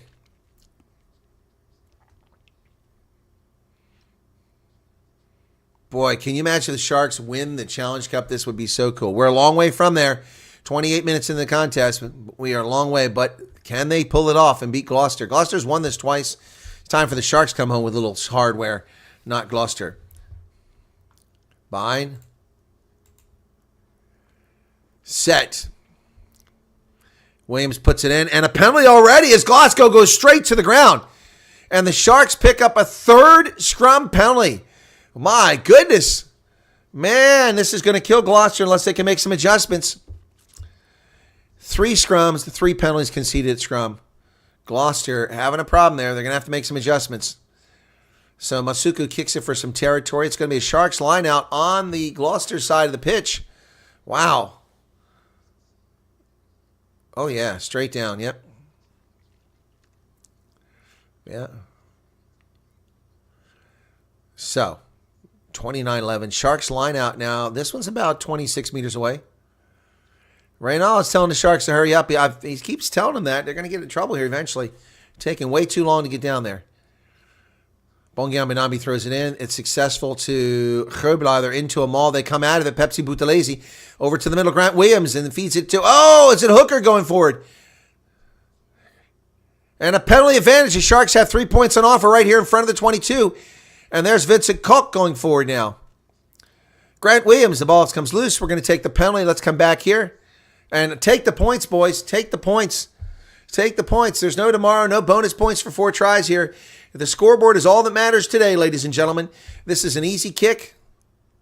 And Masuku is going for the post. 30 minutes in here. Sharks right in front of the post. Should be a gimme, but you never count your chickens too soon. Let's see what happens. Should be an automatic one for him. Masuku. See how Masuku to line it up. Neil Ackers is not allowing the game to flow. Use it way too early. Oh, what's this? Red team talking a lot to the ref. Yes, they are. Gloucester is talking to the ref quite a bit. 29 seconds for Sia Masuku. Not quite straight on. Actually, it's lined up at the left post, so he's going to have to slot it in between. Sharks lead 10-3 on the strength of a Pepsi Buthelezi incredible try. Let's see if Masuku can make this. Fingers crossed. Oh, that's right down home, right down Hollywood and Vine, folks. And it's 13-3 the Sharks. Wow.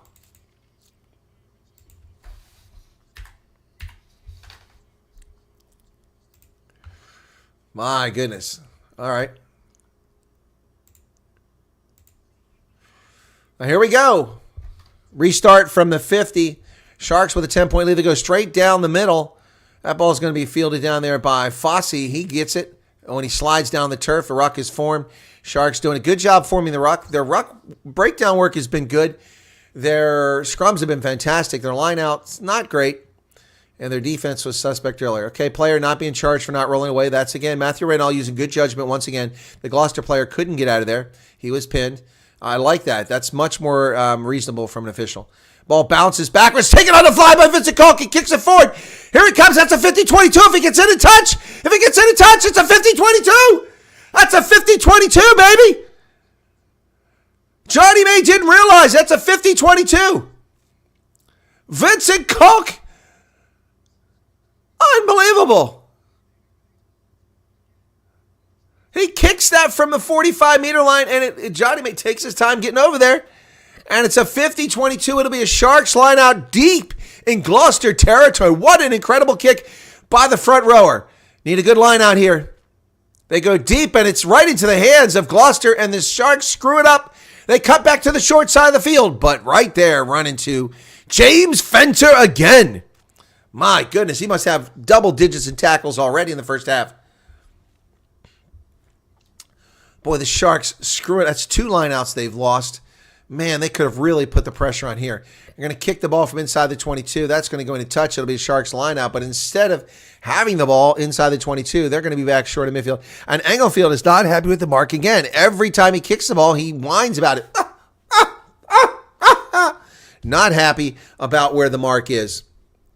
The last time I thought he was just angry at himself. This time he's really angry at the officials. Evan Etzebeth nearly got that. So, 33 minutes out of the first half. Sharks, because it was touched by Etzebeth. Oh, the Sharks have pinched it in the line out. And there it's taken by Chuchuku. First time we mentioned his name. Werner Koch flings over, coming to the near side. Sharks got space. Oh, they went wide. They should have got shorter inside. It was space there. But Mapimpi's over midfield. Just the same tap by Chris Harris. Grant Williams back. There's a space. Oh, Fenter finds Grant Williams. Pepsi Buthelezi, there's a gap in that Gloucester line. They are not adjusting well, and the Sharks are just missing it every time. So they're at the 42-meter line. They go back to the middle. Oh, and Kribla, there's no one to dump it off to, so he's tackled there. Grant Williams is right behind the ball. Crowd is into it now. Kick over the top. Chase is on. Mapimpi's going down around the 22. And Mapimpi comes down with it. Mapimpi has it, but Gloucester's not rolling away. That should be a penalty. Come on, man. He's not rolling away. And they call a penalty on the Sharks for not releasing? I don't know what's going on there. That should have been a penalty against Gloucester for not rolling away. Sharks couldn't get the ball placed. So we're going to have a scrum here. Wow. I don't know about that call. That was weird. That was weird. Yeah, the Guppies are doing well so far, David. Excellent. 164 people currently here, 62 likes. Hey, folks, why don't you hit the like button if you don't mind? Costs you nothing but a moment of your time. And by the way, if you're not subscribed to the channel, hey, why don't you go become one? It's free. It costs you nothing. You can become a member if you want, but it's free. And we got a few more subscribers. We're getting close to 4,500 now. Thank you for that. Okay, Santiago Carreras, the Argentine national, the Puma. Man, it's dangerous on the high ball. So it'll be a Gloucester scrum. I don't agree with that. And the Sharks push him down again, and they win another penalty. 4 scrums, 4 Sharks penalties. All right. And he's going to call him over and tell him it's the 4th time. Here we go. We're on a warning. There is again an hinging by your loser. So it's 4 scrum, 4 PK. You have to find a solution. Okay? Yeah, there is 2 hinging. Yeah. Then get up under pressure. So there is multiple infringement in the scrum. You have to find a solution. Next one will go out. Okay? All right, next one's a yellow card if they get another scrum penalty. Oh, man. My goodness. So, wow, that's 4 scrums, 4 penalties, and now it's a chance for Masuku to get 3 points on the board. A little more difficult kick here. Yeah, I like that. Matthew Reynal is like, hey, not on me, man. You need to go talk to your team. And he says multiple infractions there, and he's right. Multiple fractions. And we got a few new subscribers. Thank you, Silius Lotte. Thank you, Bye Bye Donkey. RJ says, Guten Tag. Ja, na, wie geht's? Alte Knabe, es geht mir ziemlich gut. Wir haben jetzt 35 Minuten, fast 36 Minuten im ersten Halb. Und jetzt wird es hier Masuku 3-point conversion. All right, here we go. Masuku with the kick, 35-59. And he's going to go right down Hollywood and Vine, and it's 16-3. The Sharks, the Hollywood bet makers, must be wetting their pants at the moment. But hey, a lot can happen after halftime, and a lot could still happen between now and then. But the Sharks go up 16-3. Can you believe it, folks? And I picked Super Brew Gloucester. I wanted to pick the Sharks, but I didn't want to jinx them. So I went with Gloucester. Here we go. 3.5 minutes remaining to restart. Going to go down the middle again. The Gloucester seems to like that middle spot. Oh, taken out in the air. That's definitely a penalty. Oh, my Pimpy is taken out in the air. That looks bad. They're going to look at the TMO, I think, on this one. Is it Fossey or... It's Fossey. He got hit hard. Let's see.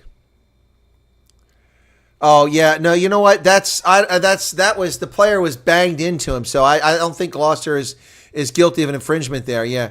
No. There's nothing here. There's nothing in it. Nothing in it. It might be obstruction by the Sharks.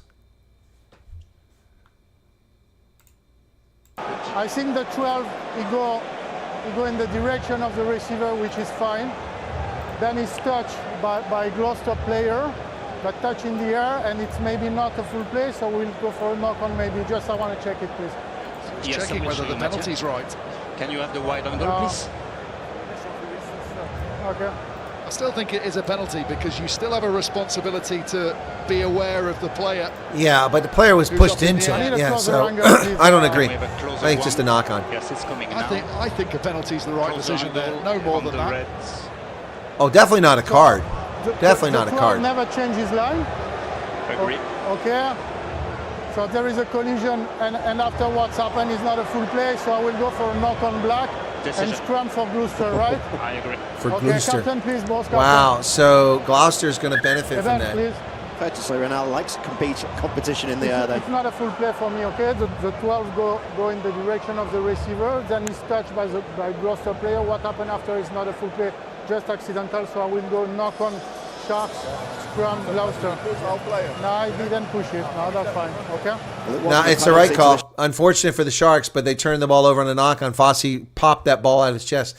Evan Etzebeth can't believe it, but I mean, look, he's right. Reynal is correct. That's a tough break for the Sharks, but it is the right call. Yeah, Fossey's probably like, what? Eben's like, you can't believe it. But Eben's not making a big deal about it. He's like, hey, whatever. And that's all you can do. I mean, there really was nothing in it. It's unfortunate for Fossey, but the player didn't intentionally run into him. He didn't change his line. He was he ran into contact with Francois Fenta and then bounced off of him into the player, Fossey. So it's really unfortunate for the Sharks. But the good news here is the Sharks, if they win another scrum penalty here, Reynal has to give them a card to Gloucester because they've lost 4 in a row, and he warned them. They're on a warning for their scrums, and they've had 4 penalties in a row with just 3 minutes and 18 seconds remaining in the first half. The Sharks need to win another scrum here. They've won 4. If they win here, that's going to be awesome. It'll make up for that play going against them. So here we go.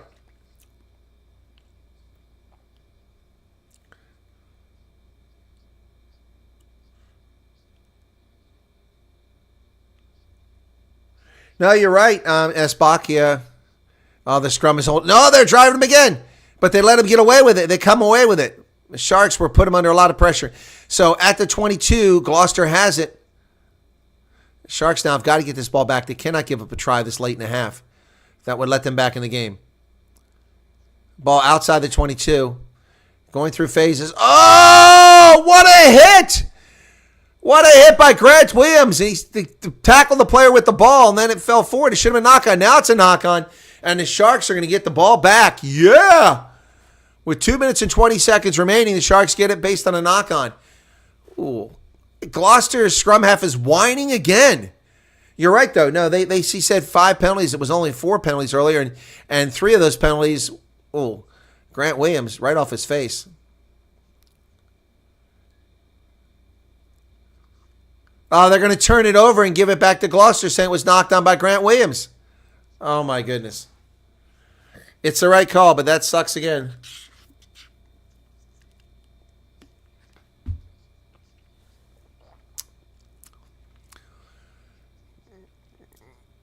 My goodness. So, that last time Gloucester was successful in a scrum. Here we go. Sharks, another chance to hurt them on the scrum.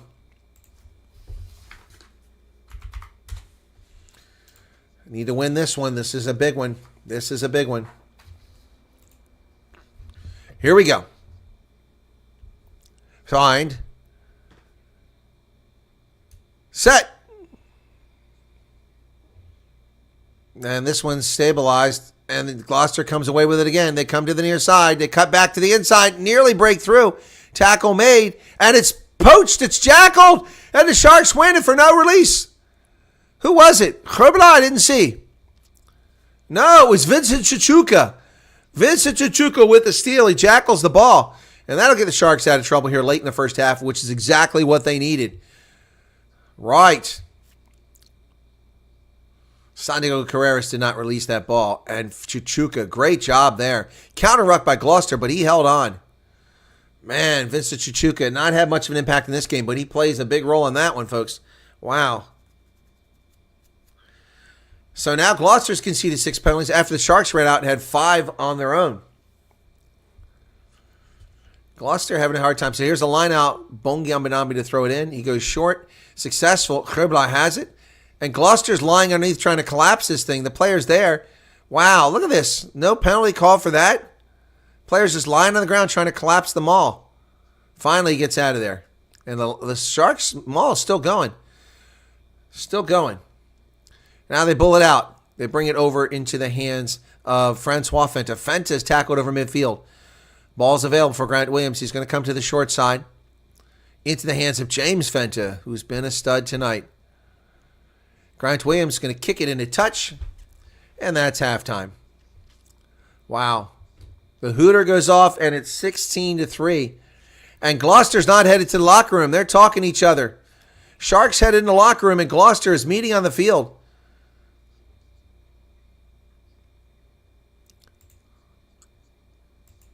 Just one try in this game. Pepsi Buthelezi with a great individual effort, getting the ball from Vincent Koch. And it's halftime. The Sharks 16, Gloucester 3 in the Challenge Cup final at Tottenham Hotspur Stadium. Wow. Boy, I'll tell you what, folks, that is something else. What an incredible turnaround. The Sharks were in so much trouble early on and never gave up any points and held on. Fossey went to the bench, and yeah, that's a fair point. They gave a yellow card very quickly to Fossey. Now, to be fair, though, about that, Esbach, what happened was the Sharks had penalties all down, 3 penalties in a row. He said 4, it was 3, down inside about 5, or inside of 22, stopping momentum. Whereas the penalties on the scrums were all over the pitch, and they weren't back-to-back. So, I mean, that's why he probably didn't give a card. He gave him a warning after 4. But yeah, they aren't a warning, but they must have done something to sort their scrum out. Sharks really need to put them under the pump and get one more scrum penalty, send somebody to the bin for 10 minutes. That would be awesome. Well, Sharks in front, 16-3. Can you believe it? All right, halftime. It is halftime. Why do some surnames sound like authentic foreign meals? I don't know. Why do they sound like that? Boy, the other channel's got a huge audience, man. Huge audience. Wow. Anyway, well, thanks for being here, folks. Appreciate it. Be sure to hit the like button. We're glad to have you here at halftime at Tottenham Hotspur Stadium in London, where the Sharks are leading 16-3 at halftime on the strength of Pepsi Buthelezi. Individual effort to get a try, and on top of that, Sia Masuku with the penalty conversions he's made, all his kicks thus far, knock on wood. Yep, now all the players can reflect on their duty. What? Yeah, I don't know what's going on with that. Let me check on something here real quick, folks. I want to see something if they've got it. Give me a second here. And there we go. Let me try this because I'm in the mood for some steamed crabs. So let's see. Hang on a second. Anyway, so I'm just waiting to see if this call connects. Then I'll be silent for a moment. Let me take the phone call. Appreciate. But what a first half. The Sharks under the pressure, and they come back and do a really good job there in the first half. That's something else.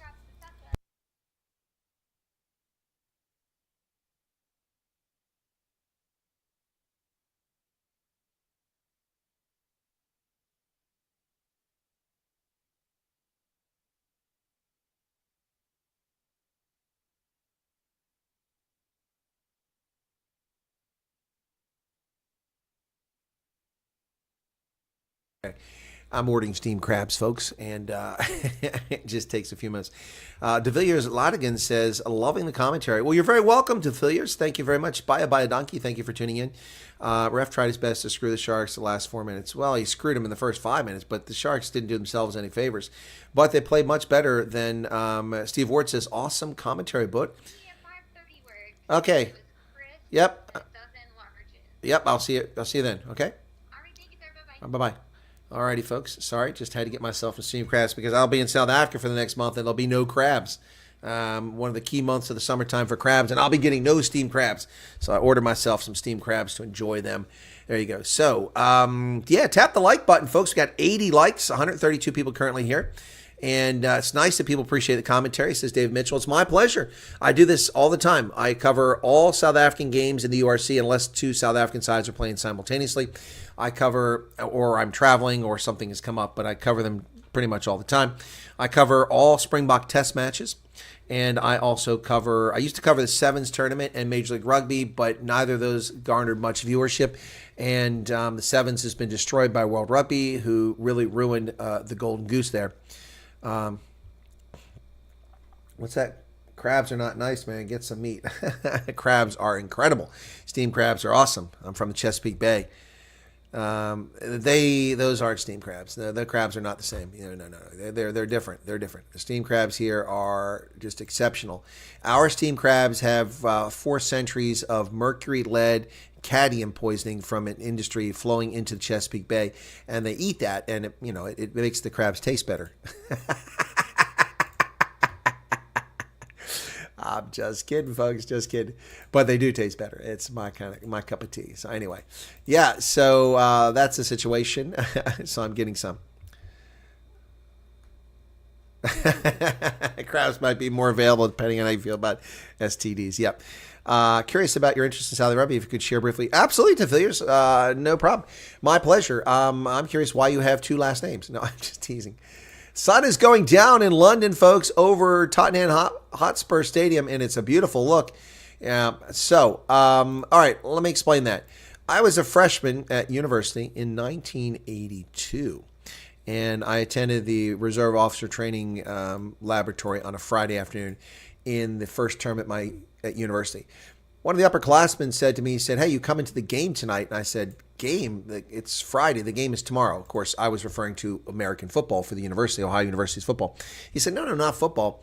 I'm talking about rugby. I'm like, man, I'm from rural Appalachia. We've just got electricity, and we were introduced to paved roads recently. He laughed. He said, No, it'll be fun. It's a lot of fun. You'll have a good time. People have a drink. You meet women. It's fantastic.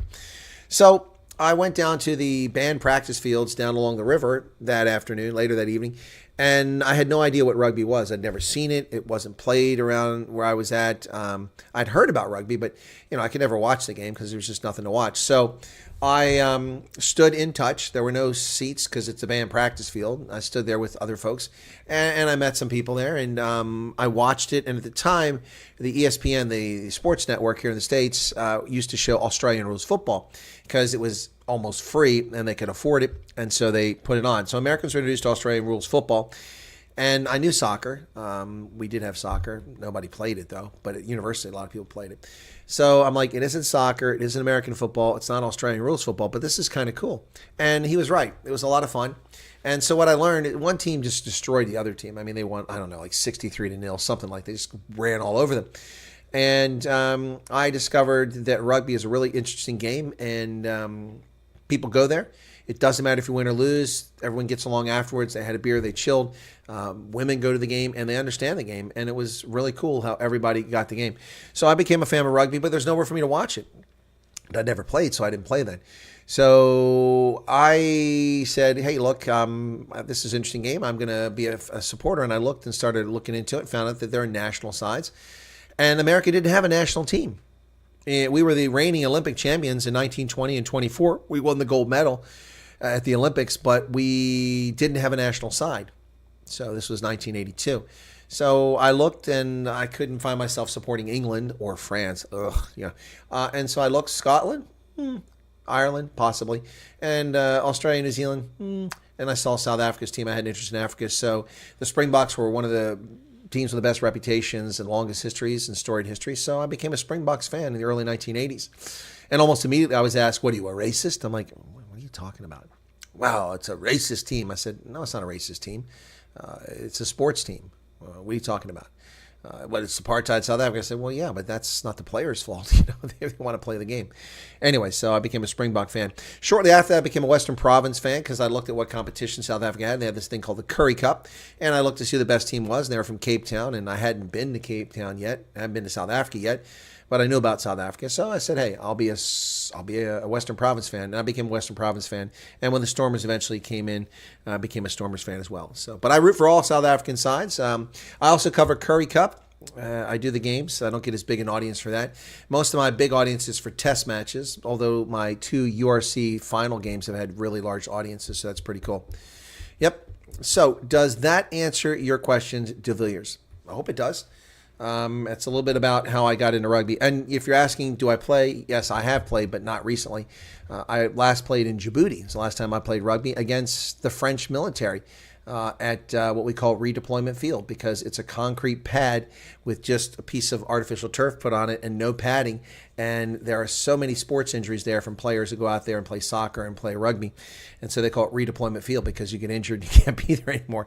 But that's the last time I played rugby and I got injured. Imagine that.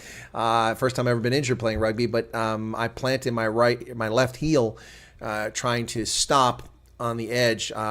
The ball was offloaded to me as I was streaking down the sideline. The pass came, I caught it, but I had 2 defenders cut in front of me.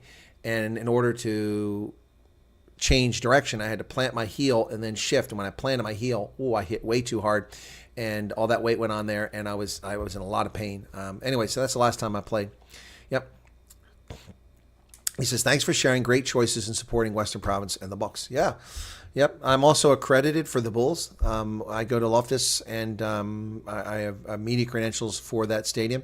I've never tried to get credentials anywhere else, but I have tried for the Bulls. And normally, if the Bulls play and there's no one after them, they do the press conference. I participate in the online press conferences, and I've asked Jake White many questions over the past couple of years. I think he's kind of amazed. When I was at the Bulls Stormers game last year, at Loftus, after the game, we're sitting in the press room, and then I got to ask my question, and Jake White was like, I was sitting on the side, and he's like, he was a little surprised, the American accent, and he loved the question, and I think Jake kind of liked me. And then I did the next Stormers Bulls game, and that was when they were in the knockout round something else. And I was... Actually, maybe it was a Province and Stormers game, Province and Bulls game. Then it was a Stormers and Bulls game. But whatever the case, the second game I was back in America, so I was online, and that one they brought the Stormers coach out, John Dobson. I got to ask him a question. I said, John, this is Chris Wyatt here in the U.S. For Rugby Ascendant, and he goes, oh, I know who you are. I know who you are, Chris. It's a pleasure to take a question or something like that. It was really cool. So John Dobson knew who I was. I had no idea. Now, I think he knew who I was because of my political broadcasting channel and because I'm kind of known in much of South Africa. But that was pretty cool.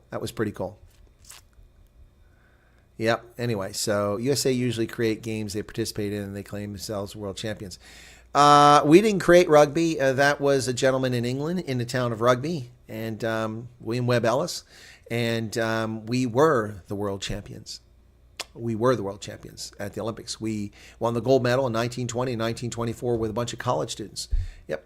Great coverage as always. What position do you play? I was a left winger on the pitch, not politically. On the pitch. I can play inside center, something like that. But I mean, left wing is where I'm better suited. I don't kick well enough to be a fullback. Yep. So left wing.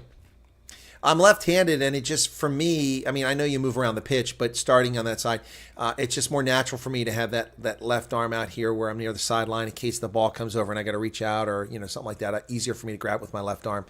Yep. So, left wing is just a good spot for me. Yep. So, I have customized jerseys for Stormers and Springboks that have 11 on the back and my name. Yep. Wait, who are these Bulls? Come on, Ark. What's going on there? Anyway, but it's my pleasure to share, and thank you for asking. It's always nice to talk about it. I tried some in Washington, but did not like it. Tried one in Washington. Steamed crabs. You shouldn't be buying steamed crabs in Washington. If you're going to eat steamed crabs, the only place to buy steamed crabs is in Maryland. Maryland. Maryland. That's it. Nowhere else. And there's a difference. We get crabs from the Chesapeake Bay. There's also crabs that come from North Carolina, and then the ones that come from Louisiana. And then they also import crabs, not fresh ones, but crabs that are already cooked or crab meat from Thailand. That's okay, but it's not great. The crabs in Louisiana, no, I can tell them when they cook them up. The crabs in North Carolina, I can tell those, but the Maryland blue crabs, I can definitely tell the taste of those. They are fantastic. It was the beard of wisdom made you memorable. Although the beard definitely does. Crabs are an invasive species. They are not. They are not.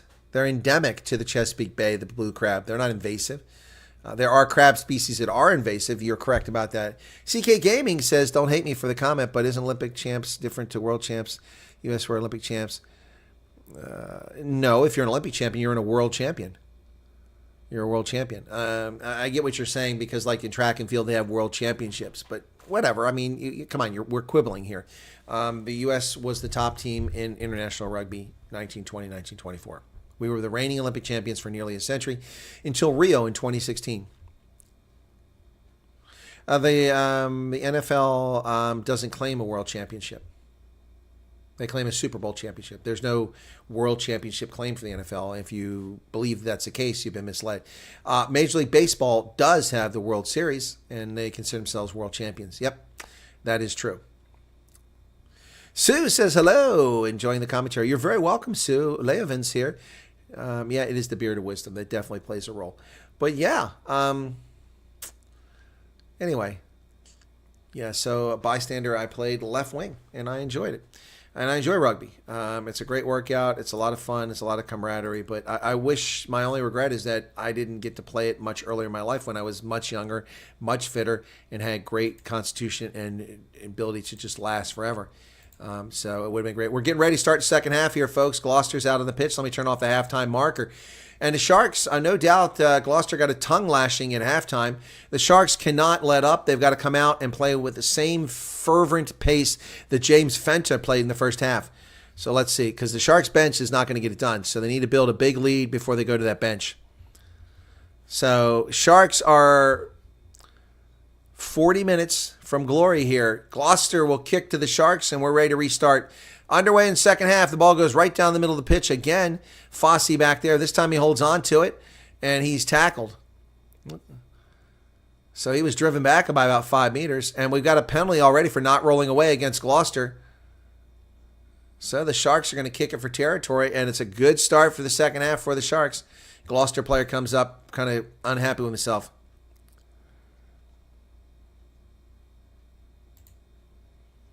All right, so Masuku, just 30 seconds into the second half, kicking it from inside his 22. There's a replacement for Gloucester. Who got changed? Blake is out, and he's replaced by Socino. Blake is out. So already a substitution. Ford Robinson is out, replaced by Vivas. That front row has got some changes already, and Balmain is out. And line out successful for the Sharks. Balmain is replaced by Gutrezev. So the entire front line of Gloucester replaced for the second half. Sharks driving forward. They're over midfield, but the maul has collapsed. Grant is upset, and he took all day to get the ball, and now it winds up being a knock-on. Collapsed maul.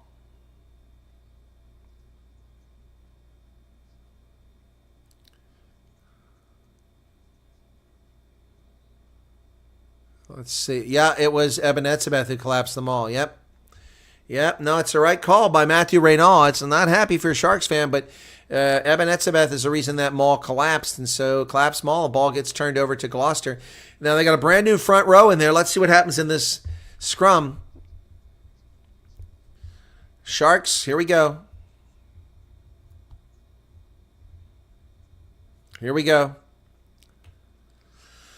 So, crouch. Bind. Set. Englefield puts it in, and this one holds up a bit for it. Now the Sharks are getting some push on it. Oh, but now Gloucester gets a big push. That front row change, they get a penalty on the scrum, but they go wide with the ball. On the outside, they kick it away. Chase is on. Johnny May's going after it. Is it a 50-22? I didn't see where he kicked it from. In front of the 50. So I think we're going to come back for the penalty because the Chasers were in front of the kick. Yeah. Boy, the Sharks got bullied on that scrum. That's the first time that's happened. Wow. Gotitsev and Sacchino make a huge difference there for Gloucester in the scrum. We're going to come back here now. Clock is still ticking. 43 minutes now in the second half. Sharks lead 16-13.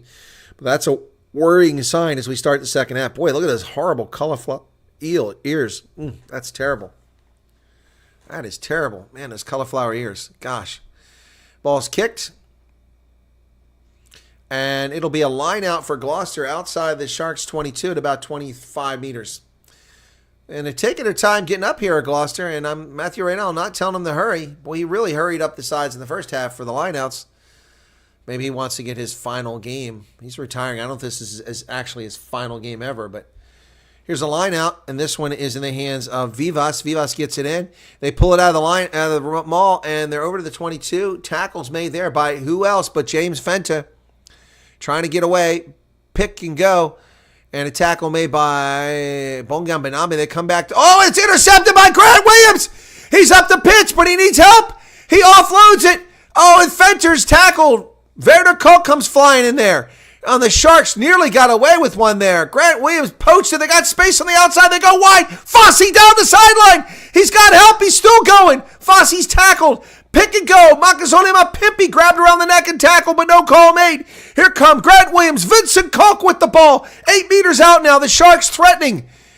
Come on, Sharks. Let's go. Oxenche, Bongiamana, and they're playing advantage of the Sharks.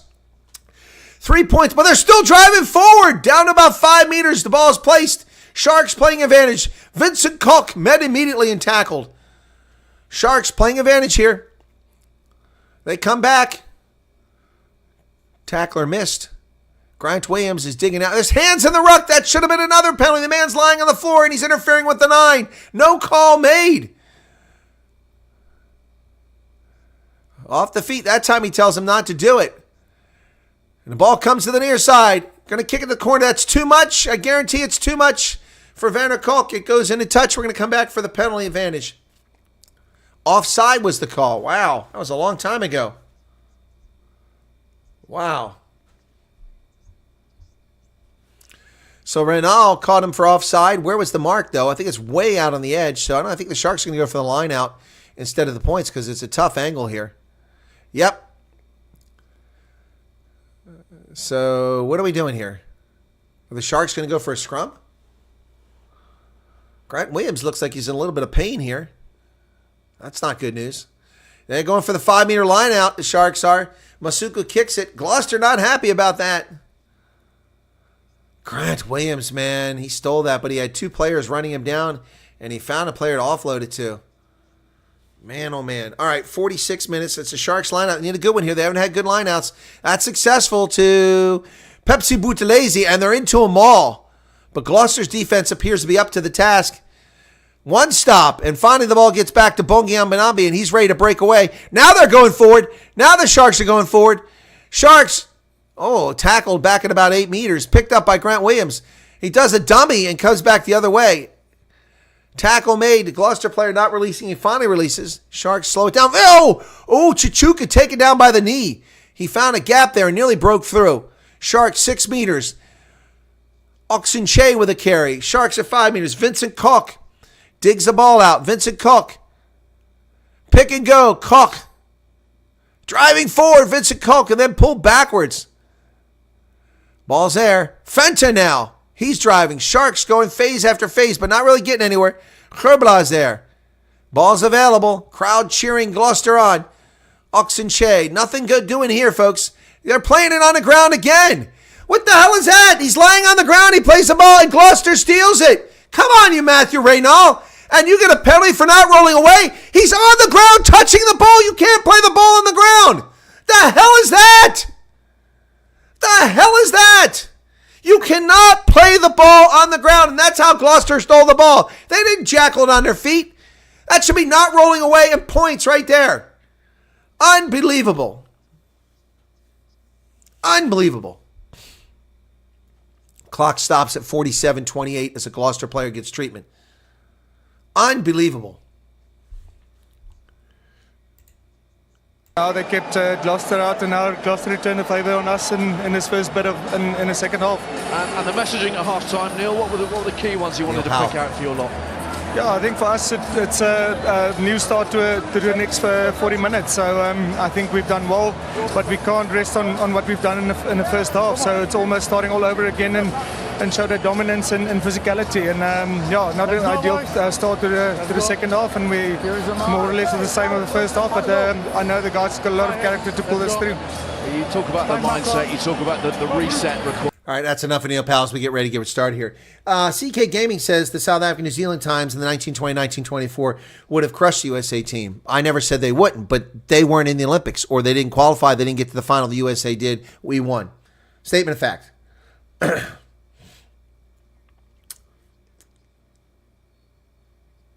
Yeah, ref inconsistency. I mean, the players on the ground playing the ball, and then they get a penalty. That's unbelievable. From a Sharks ruck, the player is laying on the ground, grabs the ball. It's not even a jackal. All right, here we go. Restart. And it collapses. He's going to reset this one. I don't know who was responsible there. I think it was equal responsibility. It went straight to the ground. So, but Gloucester's scrum is much improved here. Now they're winning penalties on scrums, something they didn't do in the first half. Here we go. 48-23. Look, I've been objective here. When a play has gone against the Sharks, like the Fossey when he was knocked down, I called it right. I admitted where there was no card there. There was nothing in it. But that was clearly not legit play. And Gloucester has a ball they shouldn't have. It should be the Sharks' ball 5 meters out. Crouch. Bind. Set. And the Sharks get a big push, and they win a penalty right there in front of the post. And look at this. Englefield walks away with the ball and keeps Grant Harris from getting a quick tap and go. So will the Sharks go for the points? They're right in front of the post, and they are. All right, penalties at the scrum. By the way, that's supposed to be a card now. Matthew Reynal told them the next time they had a penalty in the scrum, they're getting a card. They don't get a penalty. Now, I think it's unwarranted because it's a whole new front row, so... But yeah, he did tell them they're getting a card next time. They were on warning, and they get away with it. Yep. And then look at Englefield running away with the ball. Delay of game there. There should be a warning to the Gloucester side for that nonsense. Because he wanted to tap and go. So they're going to go for the posts. Gloucester not happy with that call, but, you know. So Masuku now. Kick is good. 19-3. Sharks out in front.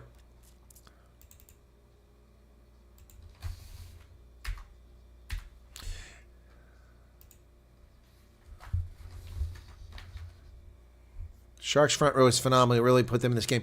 Yeah, De Villiers, but it's been a little slaky the last couple times. This is a short kick. It goes just the 10 meters needed, but a great job there by Francois Fenter to come down with the ball. Grant Williams is over there. Ruck is formed. Williams will dig it out. Not told to use it yet. He does. Kicks it high into the air. The chase is on. That's going to be inside the 10-meter line. Gloucester and Mapimpi is there, as is Eben Etzebeth. And tackles made, but these guys not going to ground. Now he goes to ground. Sharks release. Edgefield digs it out. Englefield, not Edgefield. Englefield for Gloucester, who spent the entire first half complaining every time he touched the ball.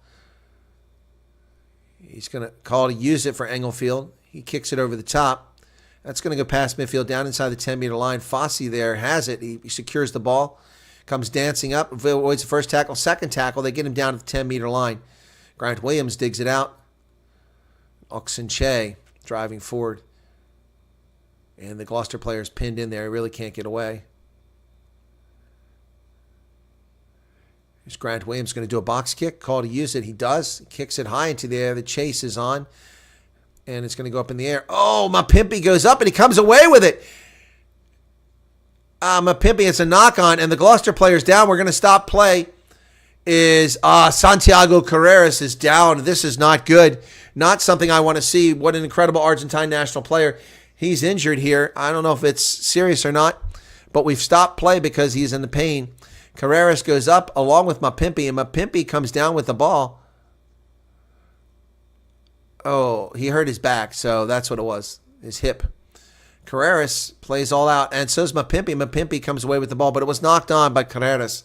So it's a knock-on advantage, and the clock is stopped. The Sharks will have a scrum here. Yep. Yeah, Mapimpi did a great job on that. Carreras hit that hip really hard when he landed. The clock stopped at 51:36 now in the second half here, folks. The Sharks are taking Gloucester's game away from them. That's correct. I hope Carreras is okay. He's an exciting player. Yeah, hit the like button, folks. We haven't even hit 100 likes yet. Come on. We've got almost 2,000 views and not even got 100 likes. That's a little bit of a drag. So, how are we doing? We getting more subscribers? We got a few more subscribers today. That's cool. Thank you for that. Let's take a look. I think we got about a dozen new subscribers today. Maybe. 13, 14. So, I missed it by 2. Not bad. Something new. So we had 1,000 views last hour, and we're up to 259 this hour. Thank you for that. All right, if you feel like super chatting, feel free to do that, folks. I don't mind that if you want to help out here. Anyway, I'm just double checking my solar production, 34.5 kilowatt hours so far today. Boy, it's dark there now in London, and overcast skies for a dark, mysterious look. So Masuku here is kicking this for a penalty. Wow. 41 meters. See Masuku to kick this because of the... So that wasn't a knock-on advantage. It had to be a penalty then in order for him to be kicking this. Just inside the 10-meter line. And that's going to be good too. Wow. And he cleared it way into the stands. That's going to put the Sharks up 22-3. And Masuku keeps ticking the scoreboard over. Wow. Man, oh man. He's trying to outdo Fenter for the man of the match. That's for sure. No, I don't record the games. They're just recorded. I mean, there's no one watches it after the fact for most of the time. So it's available on YouTube. I do record all the interviews I do on my other programs, my other channels. And a restart, Sharks have it.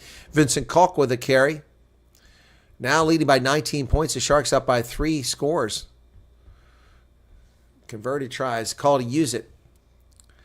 Ball's high into the air. It's going to come up around midfield. It's still anybody's game at 53 minutes. Carreras knocks it on, and it's secured by Pepsi Buthelezi. The Sharks have it now with a knock-on advantage. Don't kick it away. And now they kick it. The chase is on. Is it going to bounce up for Fossey? It does. Fossey gets taken down, though.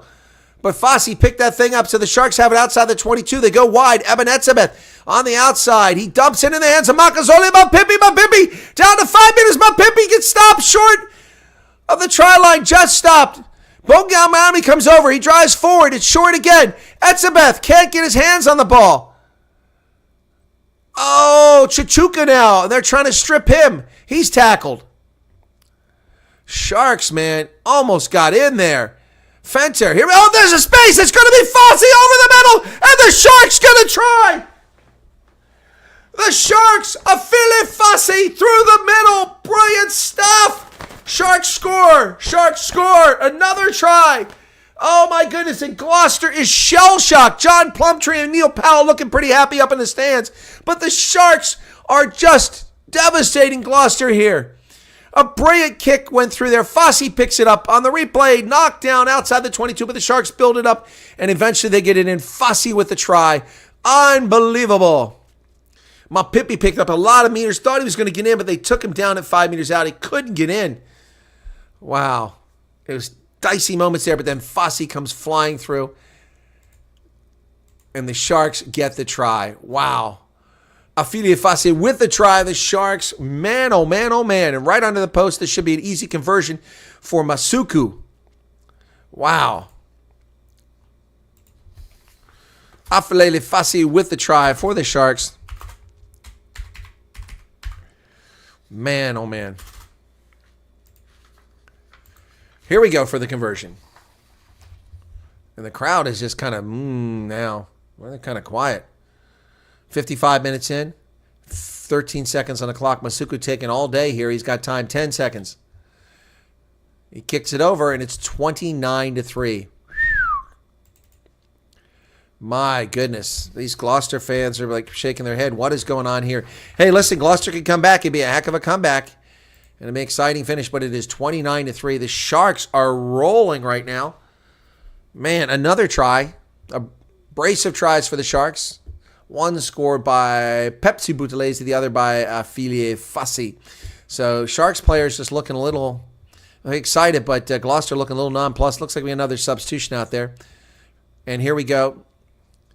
Inside the 22, it's dropped backwards, then knocked on by, I think it's knocked on by the Sharks. No call. Who's got it? Gloucester has the ball. Or to the Sharks. Penalty against the Sharks. Not sure what happened there. Grant Williams is about to kick the ball forward. Andrew Brace is telling Makazole Mapimpi something over there.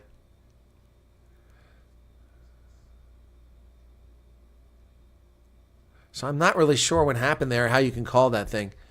All right, so kick to the corner, and Gloucester's going to look for a 5-meter line out here. It's not going to get down that close, 6 meters. So what are the substitutions here? That's a huge mistake by the Sharks on the restart there, not securing that ball and then turning it over. It was knocked backwards. Mapimpi jumped on it, and then they jumped on him. Line out successful, and Gloucester's into a maul. They're going to get across. They're going to get a try here. They've got it. They've got it just off the bench. Just off the bench, and it's Albert Tuiso. And Gloucester gets back in the game because of a boneheaded move by the Sharks. Wow, that was stupid. Albert Tuiso. Wow. Unbelievable. Sharks really had total control of this game, and they just surrendered it. Wow. That is not what you need to give Gloucester hope there. Tuiso. Wow. Zegan Martinez, I'm making you nervous. Sorry. 57 minutes, 48 seconds. Gloucester with a conversion. And that's good. And it's 10. Once again, 19-point lead again. But the crowd suddenly energized, as is the Gloucester side. Sharks need to get their head out of their backside here. They had a chance to bury Gloucester here. Huge mistake. Yeah, Vincent Chichuku was in on top of that, but couldn't stop the try.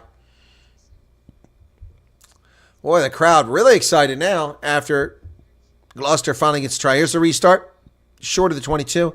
Up in the air they go, and they come down with it. One other player we have heard nothing about today is Werner Koch. He's had virtually no impact on this game again.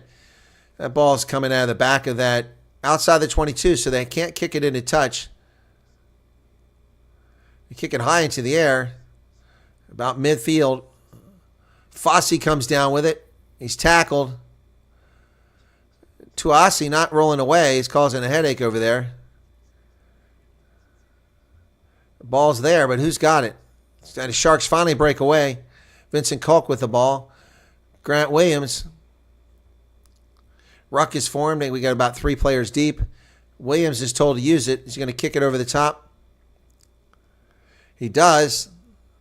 It'll be down around the 22. It's outside the 22. Carreras is buried, and he loses it forward. So the Sharks have it. Here they come. They kick to the corner. Mapimpi's all alone. Makazole Mapimpi in the corner, and the Sharks score again. Yemo! All right! Oh, the Sharks are putting the lights out. What a brilliant kick. Makazole Mapimpi all alone on that side of the field. Here comes the ball right into his arms, and they score. My goodness, the Sharks again. Again. Wow. My goodness. Masuka with a perfect kick to Makazole Mapimpi, and the try is scored. Woo! Man, oh man. Way to go, Sharks. Mapimpi. An absolutely perfect pass like Monty Libick there. Makazole Mapimpi getting it done again. The man who stole my left wing position for the Sharks and the Springboks. Mapimpi, 29 seconds on the clock. Chance to go to 36-10. This should put the Sharks far enough out now that we've killed another 7 minutes since we last spoke. Tough angle here, though. It's just a 24-point lead. This is important to get a 26-point lead. And Masuku is spot on again and into the stands, 36-10. Wow. Unbelievable. He made that kick. This is my man of the match thus far. Grant Williams has been very good today. Not as good as he was in the World Cup, but very good today. Much better than Jaden Hendricks is. Here's the restart. Sharks knocking on again. And Gloucester has it. Going to have a scrum here. Both sides knocking on. Sharks have got to solve that line out here. They cannot keep giving Gloucester these opportunities. My goodness. What a brilliant kick for that try across the pitch. Oh, Mapimpi had to slow down for a second, but just barely. Johnny May had no chance to get over there and get him. Yeah, now Plumtree and Powell very happy after that try. We're in the final 20 minutes now. It looks like the Sharks are going to get themselves a Challenge Cup trophy here. And finally, this franchise will win hardware after screwing the pooch 4 times in Super Rugby finals. Makazole Mapimpi's got cuts here, here, and here. Set. Scrum. Gloucester being pushed back in the scrum. Sharks. Ball pops out. Grant Williams kicks it forward. Chases on, but there's 4 Gloucester players who will get their first inside the 22. They got it. And Grant Williams is tackled from behind. Yep. Penalty, and they injured him. Yep, they tackled Grant Williams from behind. And finally, that penalty gets called. Let's see it. Oh, they sealed him off, yep, at the 22. So a chance for the points, or are they going to go for the corner here? Gloucester cannot believe it. Scottish player doesn't believe it happened, but Grant Williams now going to have to get a little treatment on that hamstring from the backside there as he got hit. No, he's okay. He's okay. They're going to take the points on offer. My goodness. Grant Williams. This thing was going badly in the scrum. It popped out of there. Williams saw it. He kicks it forward. He gives it a chase. 4 Gloucester players have the beat on him. But the one player comes over intentionally and seals it off with obstruction the whole way and then acts like, oh, what am I supposed to do? You clearly intended to do that. It was Hastings. Adam Hastings. Yeah, no, he didn't run a straight line. The commentators are wrong. They're saying he ran a straight line. 14 seconds left on the clock. Not the easiest of kicks. And then Herbla is getting some treatment right now. He's going to miss that one. He missed his first kick of the game. Masuku's human. He missed a kick. Just went left. And Herbla is limping out there. No, he's okay. So, that killed some more time on the clock, though. 36-10. Sharks out in front. Here we go. Hastings will restart this after getting a penny. That goes out to about midfield. Taken by Herbla, who was just treated for injury there, and he's there with Vincent Koch. Ruck is formed. Grant Williams digs it out. Over to the middle, Masuku. Masuku, he feeds it Eben Etzebeth. Etzebeth pops it out, and then Gloucester knocks it on. They got a penalty here. Oh, there's another knock on. So we're going to have a scrum? Yeah, we're going to have a scrum. All right. Substitutions coming in now. I don't know who they're coming in for. It's for Gloucester. Gloucester replacement. Ackerman's out, number 6. Ruan Ackerman goes out of the game, replaced by Clement at 20. Clement is in. Jack Clement. Any other substitutions? Nothing listed here. All right. Ruan Ackerman out of the game. 15 minutes left. Oh, the scrum half has been replaced too. I didn't see that. Engelfield's out. Set. Williams puts it in, and the Sharks, this one blows up against them. Ball comes out. Williams digs it out of there, saves it. He throws it wide. Ethan Hooker over midfield. The Sharks now. Grant Williams to Etzebeth. He's hit immediately, but now he's finally tackled. And we're going to come back for the penalty.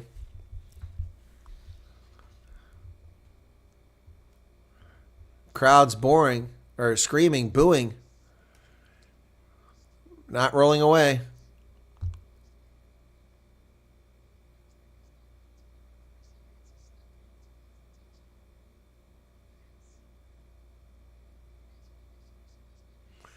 So that's a penalty at the scrum. 6, and no card called on that one. He warned them for the scrum penalties. Now they got 6 scrum penalties. Wow. Gloucester thought they won that scrum, so it'll be Sharks line out. Looking good for the Sharks, folks, here. Down about 13 minutes left. Going to take a superhuman comeback for Gloucester. Doesn't look like they're capable of that now. They've had no offense that's been exciting, no breakaway play. None of the Stormers sort of rushed down the field. Umbanambi throws it in, and it's Herbla comes down with it. So, players knocking on. Oh, my goodness. Sharks drop it, and it'll be a turnover, and it'll be a scrum to Gloucester. But they'll kill more time on the clock here. You think that Masuku might get a chance for the box this year, especially with Wales tests in London? It's a good question, De Villiers. I mean, Masuku is certainly showing something here. He's been incredible and really won that jersey. You know, Kerwin Bosch he's on the bench. You notice that? So, you know, you never know. It's possible. Monty Lubeck has got that jersey, you know. But, I mean, Masuku may find a call up here, you know. Wouldn't be surprised. Wouldn't be surprised. Yeah, it's good to see. Hey, Emma, Wilhelmine Borga, it is good to see Makazole Mapimpi in action. And that thing collapses. But they're not calling a penalty on the Sharks. The Gloucester bench, not happy about that. Excuse me. Oh, my goodness. I didn't go to sleep last night, folks. I had a nap. I was up interviewing Velen Cosini Labisa, the president of the Inkata Freedom Party, on my other channel at 3 a.m. my time. Oof, that's a bit tiring. So, 36-10. You know, I might do the Leinster game now. I mean, why not? I mean, I'm looking forward to that game as well. Maybe I'll call that game tomorrow. Should I do the Leinster game? 10:33 South African supporters. Are you sleeping? Okay. Should I cover the game? Bind. Whistle blows. And it's against Gloucester. That's 7 scrum penalties against them and no card.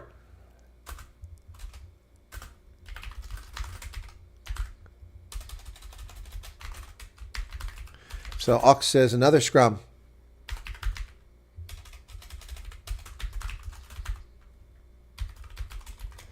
All right, so I've put a poll out there. You can answer the poll. It's 100-plus people here. Should I call the Leinster game tomorrow? All right. Now remember, I'm prepping to fly to South Africa here in a few days. I mean, calling the game won't interfere with that. 36-10, 68, and we got some substitutes getting ready to come in for the Sharks, it looks like. Cameron Wright. No, it's not Cameron Wright.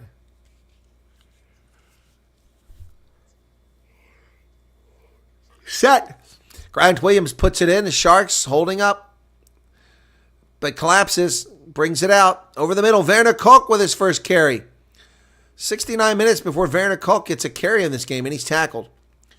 Into the middle. Etzebeth now drives forward. He's taken down. They go out wide. Oxenche with a carry. Down inside the 10-meter line. Grant Williams has to go around a player. Chuchuka goes forward. Grant Williams playing. 9's being played. Masuku to the outside. Fossey's going to kick it forward. It's going to go down inside the 22. And in a touch, it'll be a line out for. But Werner Koch says one of the Gloucester players touched it, but I don't think that's the case.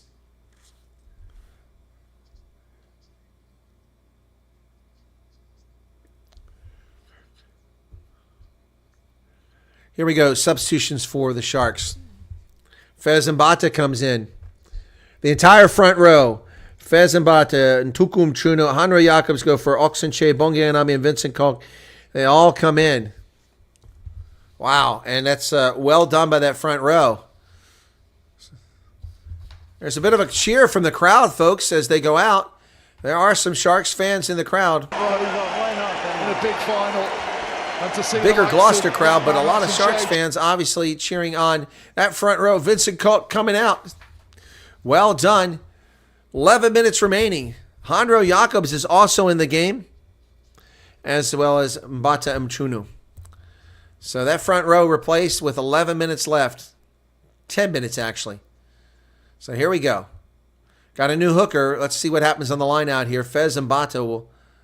Oh, no, it's actually, Sacchino for Gloucester. Gloucester, player slips and trips. Mercer goes down, and they're outside their 5-meter line. They come wide, and bad pass there, and nice tackle there by... Oh, Grant Williams looks like he's limping along there. Ball bounces backwards, taken there by... Got a penalty for being offside against the Sharks. It's a fair call. Fair call. 9.5 minutes remain. This one's in the bag. The Sharks are going to get home with a trophy here, folks. They're going to win a trophy here. Offside against the Sharks. Takes the ball out to the 42-meter line. If there are man-of-the-match interviews and coach interviews after the match, as long as my broadcast keeps the feed, I will cover it. So hang on. So once again, Maiko Vivas to throw it in. No, it's Sacchino. Excuse me. Santiago. They go long, and they have it. Oh, there's a line break over midfield. Werner Koch and James Fenter with the tackle. They're going to go wide.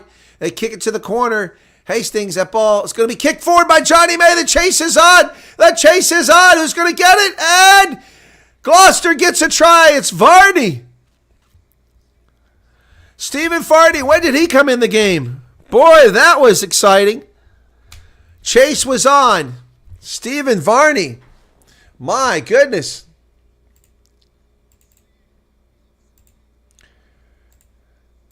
He was offside. They didn't catch it. I didn't either. The kick is good. He was offside, but they get a try there.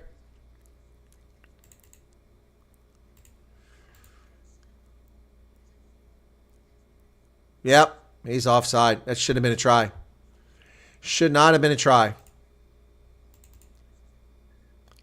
They're going to TMO. Johnny May was way offside. They're going to TMO. There's no try. Yep. Crowd not happy. Yep. Clearly offside. It's clearly offside. But we know the law's changing. The DuPont law, as it's called, when scrum halves stay in front. So 21 is in on front the of the longer first kicks. kicker. And Yeah, scrum half, and he keeps going forward. But So it they wasn't are May, it was the scrum half. Going to be so hot on checking Which one? this because they don't want in players front of the first kicker. Okay. Yes, in front of the first kicker, Okay. and he will be the one scoring the try. Yep. One of World Captain, Rugby's please. big things is Yep, to no space try on the here for field, and Gloucester. this is part of it, and Austin's right, no one wants it to 21, happen, but yes. it's going to get struck off. Yep. 21 is in front of your first kicker, not in front of the kick of the winner, but in front of the first kicker. He continued to advance, and then that's the guy who scored the try. So he's offside, so we cannot... Does the winger not put him on after that? So he's ahead of him, so he puts him No, on. no, no. He continued to run after the first kick. Yep. Okay? So he's offside. No try, penalty kick here. Yep, that's the right call. Brutal message. That's the right call. Oh, but listen to the crowd. That's the rules, folks. It's obvious, too. I missed it on live action because I was looking at the Johnny May on the outside. But it was. Varney was way offsides. All right. So, yeah, here we go. Listen. They understand because it's quite complicated. So he makes the pass.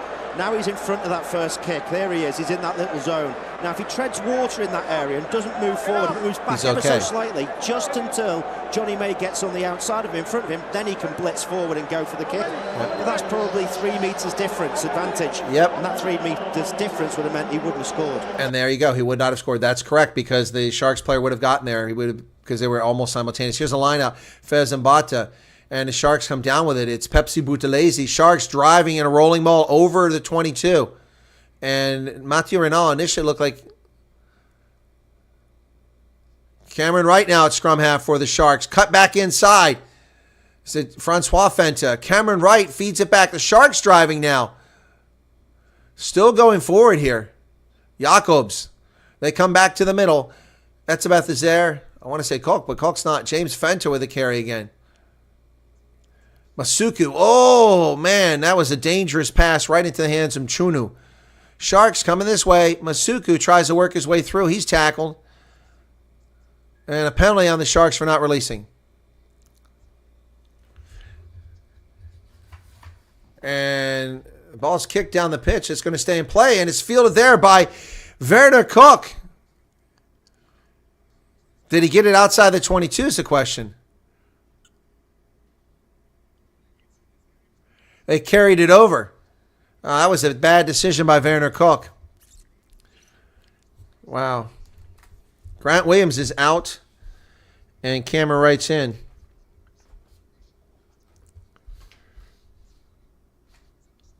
Vincent Koch finds his way to the bench. Thought he went out earlier. We got another substitution coming.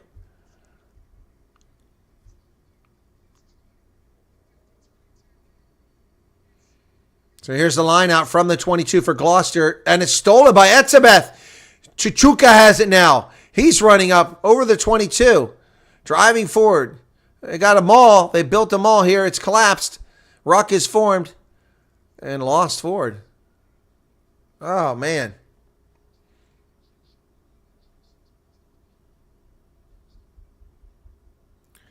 New Hampshire crowd consistently poor. Huh? What? Johnny May is gone.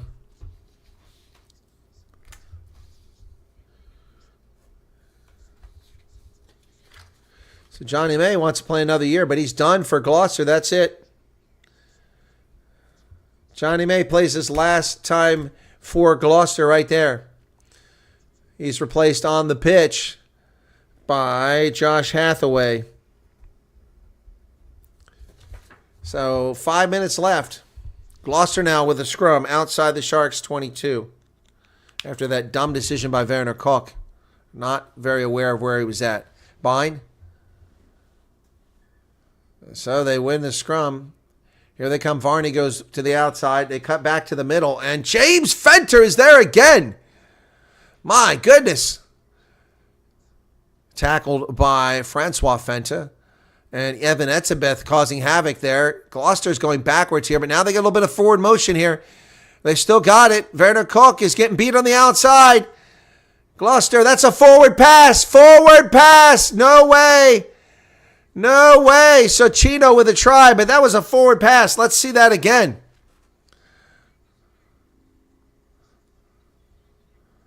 So sublime work there by the Gloucester side, except for that final pass. I'm pretty sure that was forward, but they're not going to TMO in this one.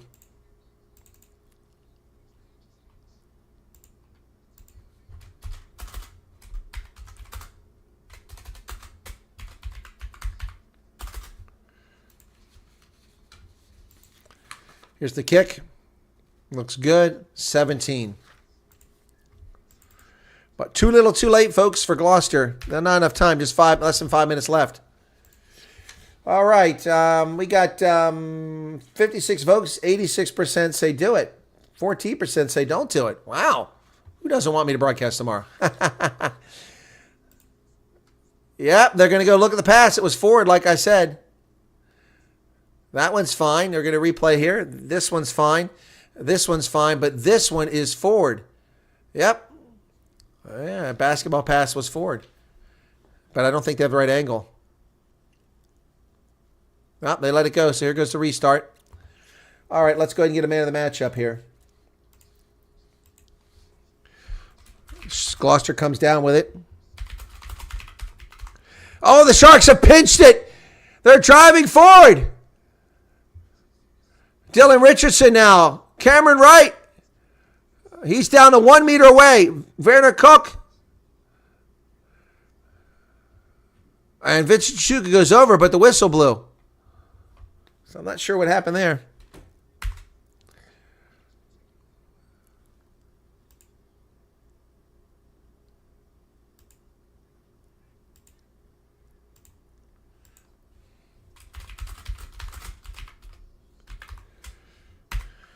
So I'm not sure why the Sharks turned it over.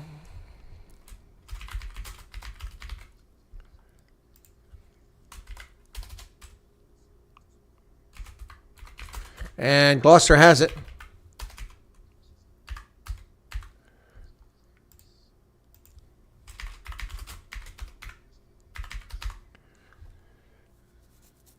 All right, so you've got some options here for man of the match.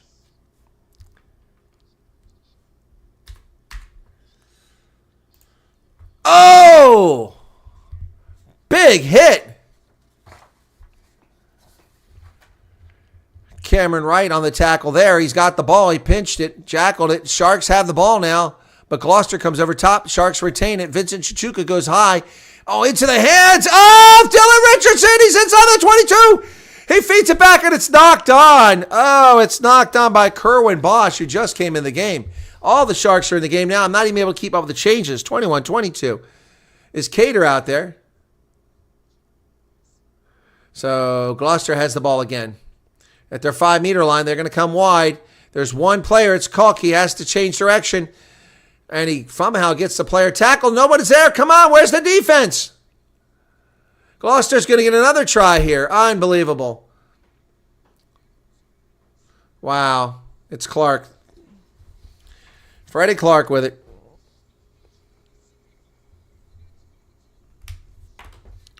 Wow. He gets a try.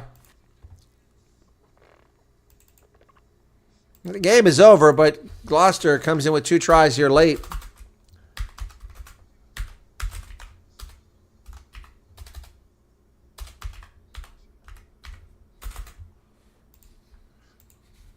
Sharks nearly scored, and then it comes all the way back the other direction here. So the final score is not going to look too bad, but that's not even close. Nope, not converted. 30 seconds remain.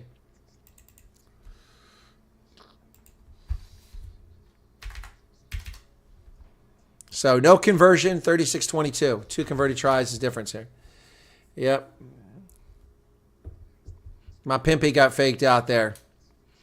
So we're down the last 23 seconds of this game. Sharks are going to walk away with a trophy with hardware.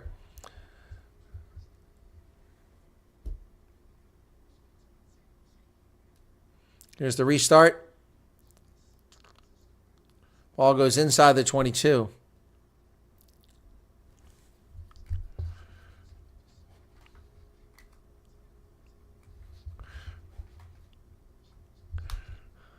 Ball's loose on the pitch.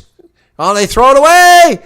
Oh, boy, my Pippy almost had it. Gloucester's really screwing up here, losing the ball inside their 5-meter line, almost in the try zone. It's over the hooter now. When you get loose of the ball again, the Sharks will score one more time. They can't kick it away. From the try line, they go forward out to 5 meters. Tackles made out there by Fez and Bata. They come wide. Tackle there by Dylan Richardson and Lapis Labaskakna. Oh, that's the crowd. They're losing, and this is them cheering for Gloucester. Element of hope at some point with his try. They're running around. Santiago Carreras. They come wide. It's knocked on. Picked up by the Sharks. Driving forward. They're over. Is it held up? I was going to say held up, I think. It's over. Held up. Shame. Sinet. That's going to be the game. Sharks have won.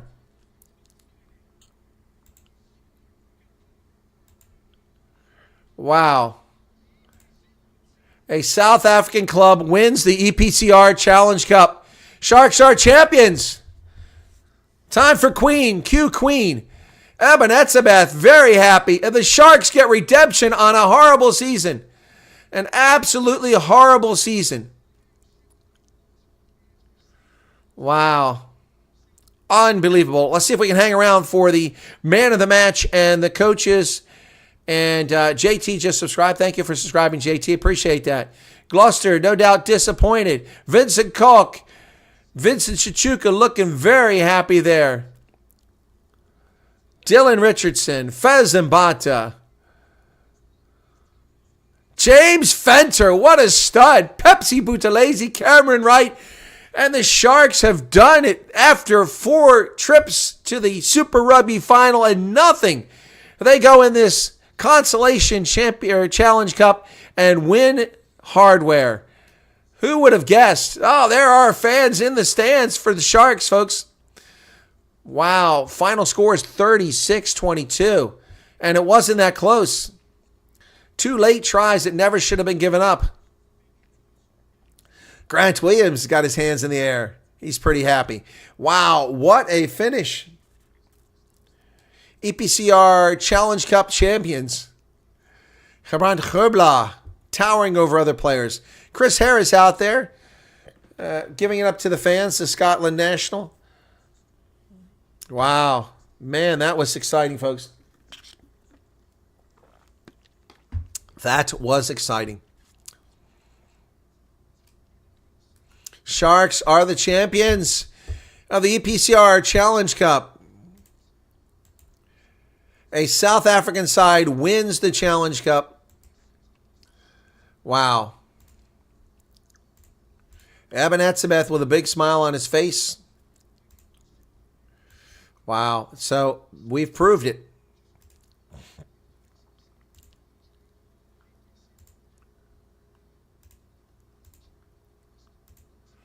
Wow. So the South Africans have won silverware from Europe.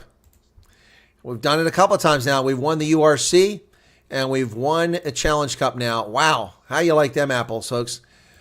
Complaining about South African sides coming here, talking about diluting the tournament. They're actually winning the tournaments. It's quite the opposite.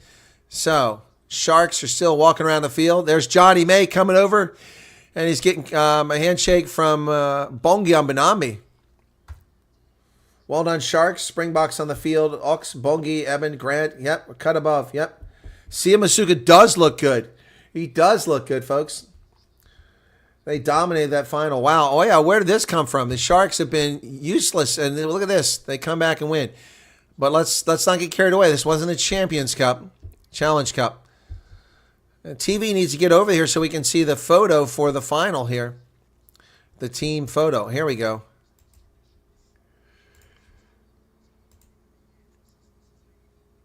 Oh, they get up. Instead of taking a photograph, they're getting up. We're trying to get a photo here of the team, and instead they jump up here. All the black players laying on the ground. What's that all about? So, wow. This is incredible. Wow. This is just awesome. Awesome for South African rugby, folks. On the heels of racist news reports about Saru wanting to turn the team black instead of just pick the best talent. So they're in an embrace here. The Sharks are. All right. They've won it. They come to London and come home with silverware. Yeah, my goodness. Okay, their man of the match is Vincent Koch. Shelf somewhere in your house, but I get the feeling that this one will feel very special indeed. Yeah, this one is probably the most special for me. Being in South Africa, playing for a South African team, I haven't won any trophies in South Africa, so being with the Sharks, first year back is unbelievable. Let's talk about your bread and butter, and then let's talk about the jam you put on top of that. The scrummaging, the forward effort today, you suffocated Gloucester. Yeah, the thing is, we knew it was going to be a forward battle. We knew they had a good scrum and a good line-out. We just had to be at our utmost best, you know, and I think the boys showed it today. And the bit that we weren't expecting, talk me through your kicking game. I had no idea what I was doing. It was a loose ball, and yeah, the first thing that came up in my mind was a kick. So luckily it worked out. That's a 50-22. I'm sure you were talking to your teammates, telling them what to expect in this competition. But just give us an idea of what impact this might have on the game in South Africa. Yeah, it's special. I mean, it's Europe. You play against the top teams all over Europe. So yeah, it's massive competition, and being or winning it tonight is just special for South Africa. You know, it's something that we pride ourselves on. Is the main sport is of course rugby, and yeah, stuff like this just makes it better. You're a team full of World Cup winners, but were there nerves, unexpected nerves, in the build-up to this game? Yeah, definitely. I spoke to Eben before the game, and I said, of course, international is you always stress, but lately I've been stressing more for club games as well. I think probably because it's getting less, but yeah, no, definitely there was a little bit of butterflies in the stomach, but luckily that calmed down quite quick. And you played on some of the biggest stages in the world. What about Yes, this he place has. to hold a game? Yeah, it's unbelievable. Yeah, and the crowd, all the Shark supporters as well who came out today. Thank you to them. But yeah, it's an unbelievable pitch and unbelievable atmosphere tonight as well. Well, Vincent Koch, the kicking prop, you are the EPCR kicking Challenge prop. Cup Player of the Match. Many congratulations. Go and enjoy it with your teammates. Thank you very much. Yeah. All right, hang around, folks. If we get the team captains to come in here, we'll do that as well. Neil Powell is on the pitch. Of course, famous for the sevens, and now finally some success and some silverware for Neil Powell and in the 15s with the Sharks. The director of rugby for the Sharks and the man who was interim coach last year. The Sharks, wow. Funsel Kohlenberg. Good to see you there again. Baby Shark did a litty. Scrum penalties up being the difference of 3 tries apiece. Yep. Yeah, those scrum penalties were huge. Absolutely huge. There's Kerwin Bosch out on the pitch wearing the hat. The Sharks have these dumb-looking hats. They really look stupid. Yep. Challenge Cup final winners. Wow. And there's John Plumtree out on the pitch. After the horrific season that the Sharks have had, he has got to be breathing a sigh of relief. This is really going to change the dynamic, and the Sharks will get a free pass on their poor performance in the URC this year. Go back to the drawing board and see how they do next year.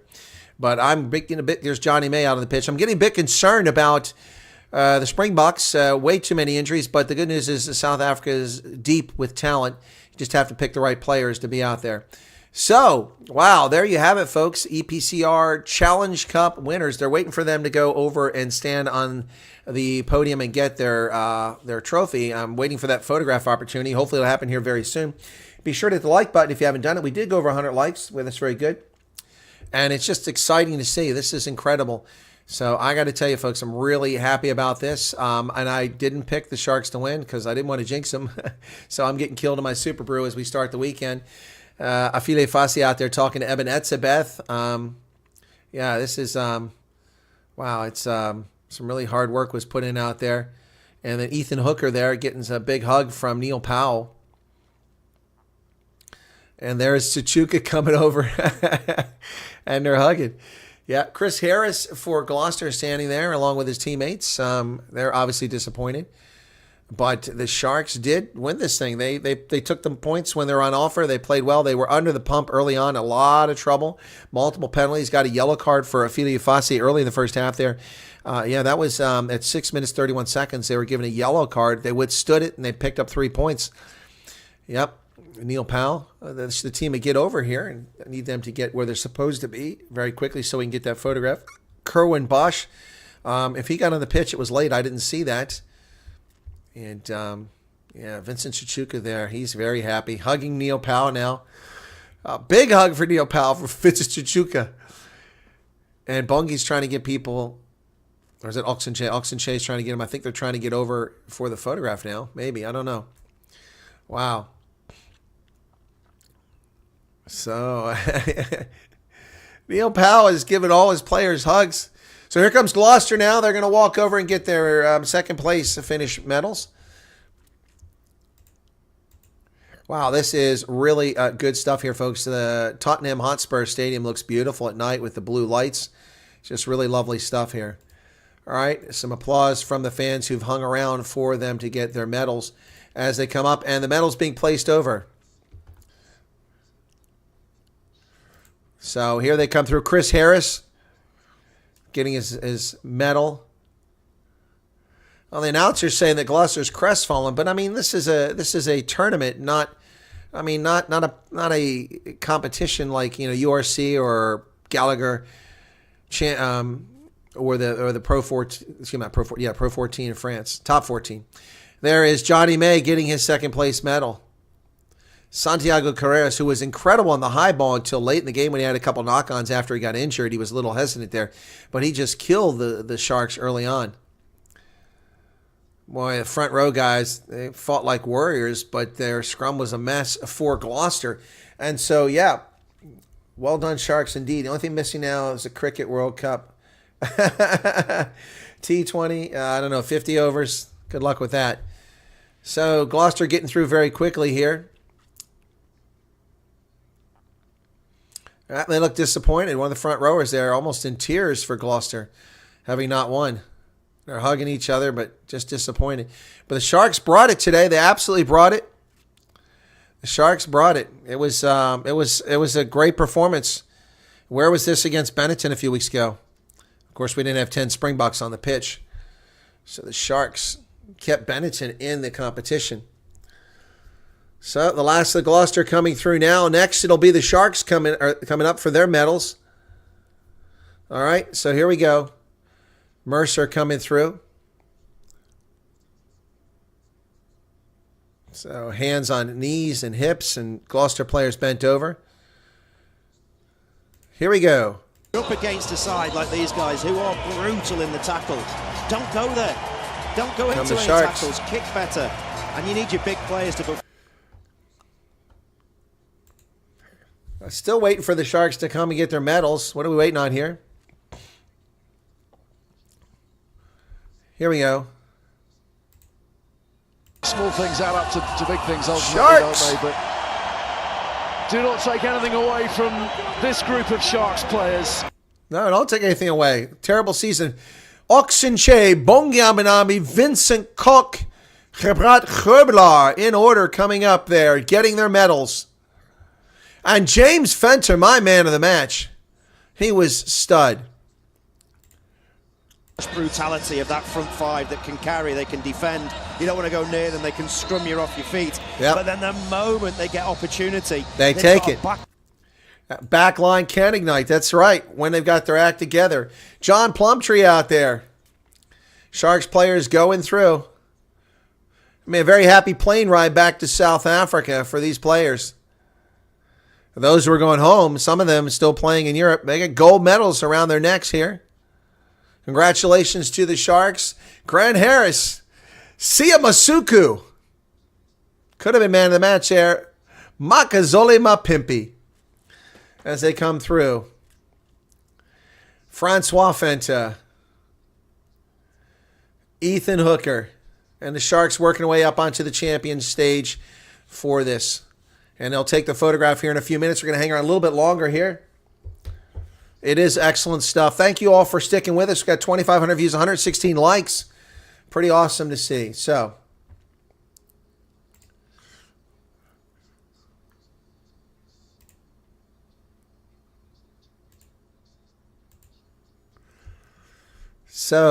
we got John Plumtree. Still got Sharks coming through, but the camera keeps moving away, so I can't call the players off as they go through. Eben Etzebeth, the focus right now. There's Plumtree. The Sharks, are they on the right path? I don't know. Stormers and Bulls are still the class of South African rugby at the moment. Neil Powell, a big smile on his face. All the success at the Sevens, the man who dominated Sevens around the world for so long. And now, and there's Kerwin Bosch getting his medal.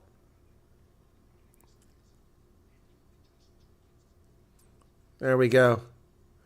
Now the coaching staff coming through, getting their medals. Oh, they don't got medals for them. They're just shaking hands. So there is Lucan Yoam and Eben Etzebeth. They're going to give him a medal? Yeah, they got his medal. Okay, Eben Etzebeth. Yeah, Lucan Yoam didn't get a medal. He didn't play. And Eben Etzebeth with his gold medal. The Sharks. Oh, Etzebeth will grab the trophy. He's a captain because Lucan Yoam was injured. Unfortunate for Lucan Yoam, but Eben Etzebeth walks over to the stage. And here we go, the Sharks. And they raise up. The Sharks are the Challenge Cup champions of 2024. Brilliant stuff. Absolutely brilliant. Boy, they earned this one, didn't they? And the Sharks have done it. Wow. Lucan Yoam out there with them. The Sharks have gotten it done. Congratulations to South African rugby. Now we just need to get rid of the racist and sorrow and the ANC and let talented players play where talented players deserve. Werner Koch with a medal. He's got a lot of hardware from the Sevens, but that was all stolen. And the Sharks teams is out there bouncing up and down.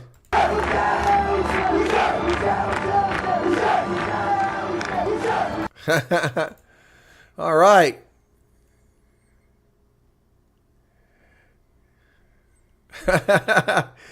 And Challenge Cup, Eben Etzebeth will add to his haul. Reigning World Cup is, boy, look at Bogi Amanambi loving that trophy as if they never won anything before. 2-time World Cup champions. And look at that. Excited finally to bring the East Coast a trophy. So long in the waiting. So long in the making. 4 Super Rugby finals. No hardware. And now the Sharks go to Europe in the Challenge Cup and walk away with the trophy. Wow. Well done. Incredible stuff, folks. Absolutely incredible stuff. My Pimpy looks pretty excited too. Ebenetzabeth, congratulations. And the Sharks have done it, ladies and gentlemen. The Sharks have done it. Wow. Incredible stuff here. They're walking off the pitch here. Etzebeth kind of lingering behind. Wants to shake hands with a few folks. And that's, wow, I will cover the Leinster game tomorrow, given the enthusiasm and the polling today. I'll set it up tonight, and I'll do it, and I'll continue my planning for my South Africa tour. It's the Footsec ANC Tour. Make South Africa Great Tour coming up as I go around for the next month around South Africa, meeting people who participated in the elections, those who didn't participate in the election, and meeting folks and talking to them and getting their take on where things are in South Africa today. Here they are. They are dancing around, are the Sharks. Excited about their victory. They're drinking, is that Heineken? Ugh, God. Afide Fase pretty excited there. And the crowd is just cheering them on, folks. It's pretty good stuff here. Wow. Finally, something to cheer about. Well, we had something to cheer about as the Stormers fans a couple years ago when the Stormers won the URC title. And gosh, I'd love to see them do it again this year, but it ain't going to happen. I don't think, because they've been so inconsistent. And now we've lost Damon Willemse with those torn ligaments. That's going to suck.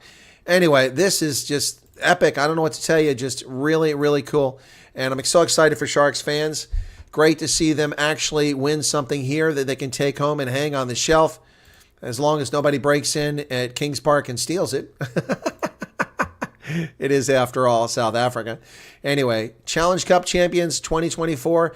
And all this nonsense about, is it right to have South Africans participate in the URC, in the Pro 14, in the Challenge and Champions Cup? Well, let's put that to rest. We got a title in the URC, 1 out of 2, and we had 3 of the 4 teams participated in URC finals have been South Africans. The Stormers twice, the Bulls once, and there you have it. And then, of course, the other was Munster this past year. And we'll see who gets to the final this year. The Bulls need to clean up their act if they want to get there. And the Stormers have a long road to go if they want to make it to the final of the URC. But here we have it. The champions of the Challenge Cup 2024 are the Sharks. Looks like they're not going to talk to the captains. So I was waiting on that, but I do need to run and pick up my steamed crabs. Thanks for tuning in, folks. The Sharks run away with this one. The score is not even what it looks like. Those 14 or 12 points came late. It was 36-10. And we've got Pepsi Buthelezi with an amazing try. Then Fassi breaks away. And Mapimpi with another one on a beautiful kick from Masuku, who you chose as your man of the match. A good choice on that. Sia Masuku, 51%. James Fenter, 25%. Eben Etzebeth, 22%. And that's going to do it. Thanks, guys. I'll see you tomorrow here on Rugby Ascendant. And also see you over at Colonel Chris Wyatt. And thanks a lot. Final score from Tottenham Hotspur Stadium. It's the Sharks 36, Gloucester 22. That is your Challenge Cup final. Wow, that was something else. Thanks a lot for tuning in. God bless. Have a good night. Be sure to hit the like button if you haven't done it. We do appreciate it. By the way, we beat that other channel, which had a lot more viewers than us, 3 times as many viewers, but we wound up with more views during the program. That's pretty cool. Thanks a lot, everybody. Appreciate it, and we will catch you tomorrow on this channel. Where the heck is my closing? I added some things here earlier. I can't find it. There it is. Cheers, everybody. God bless.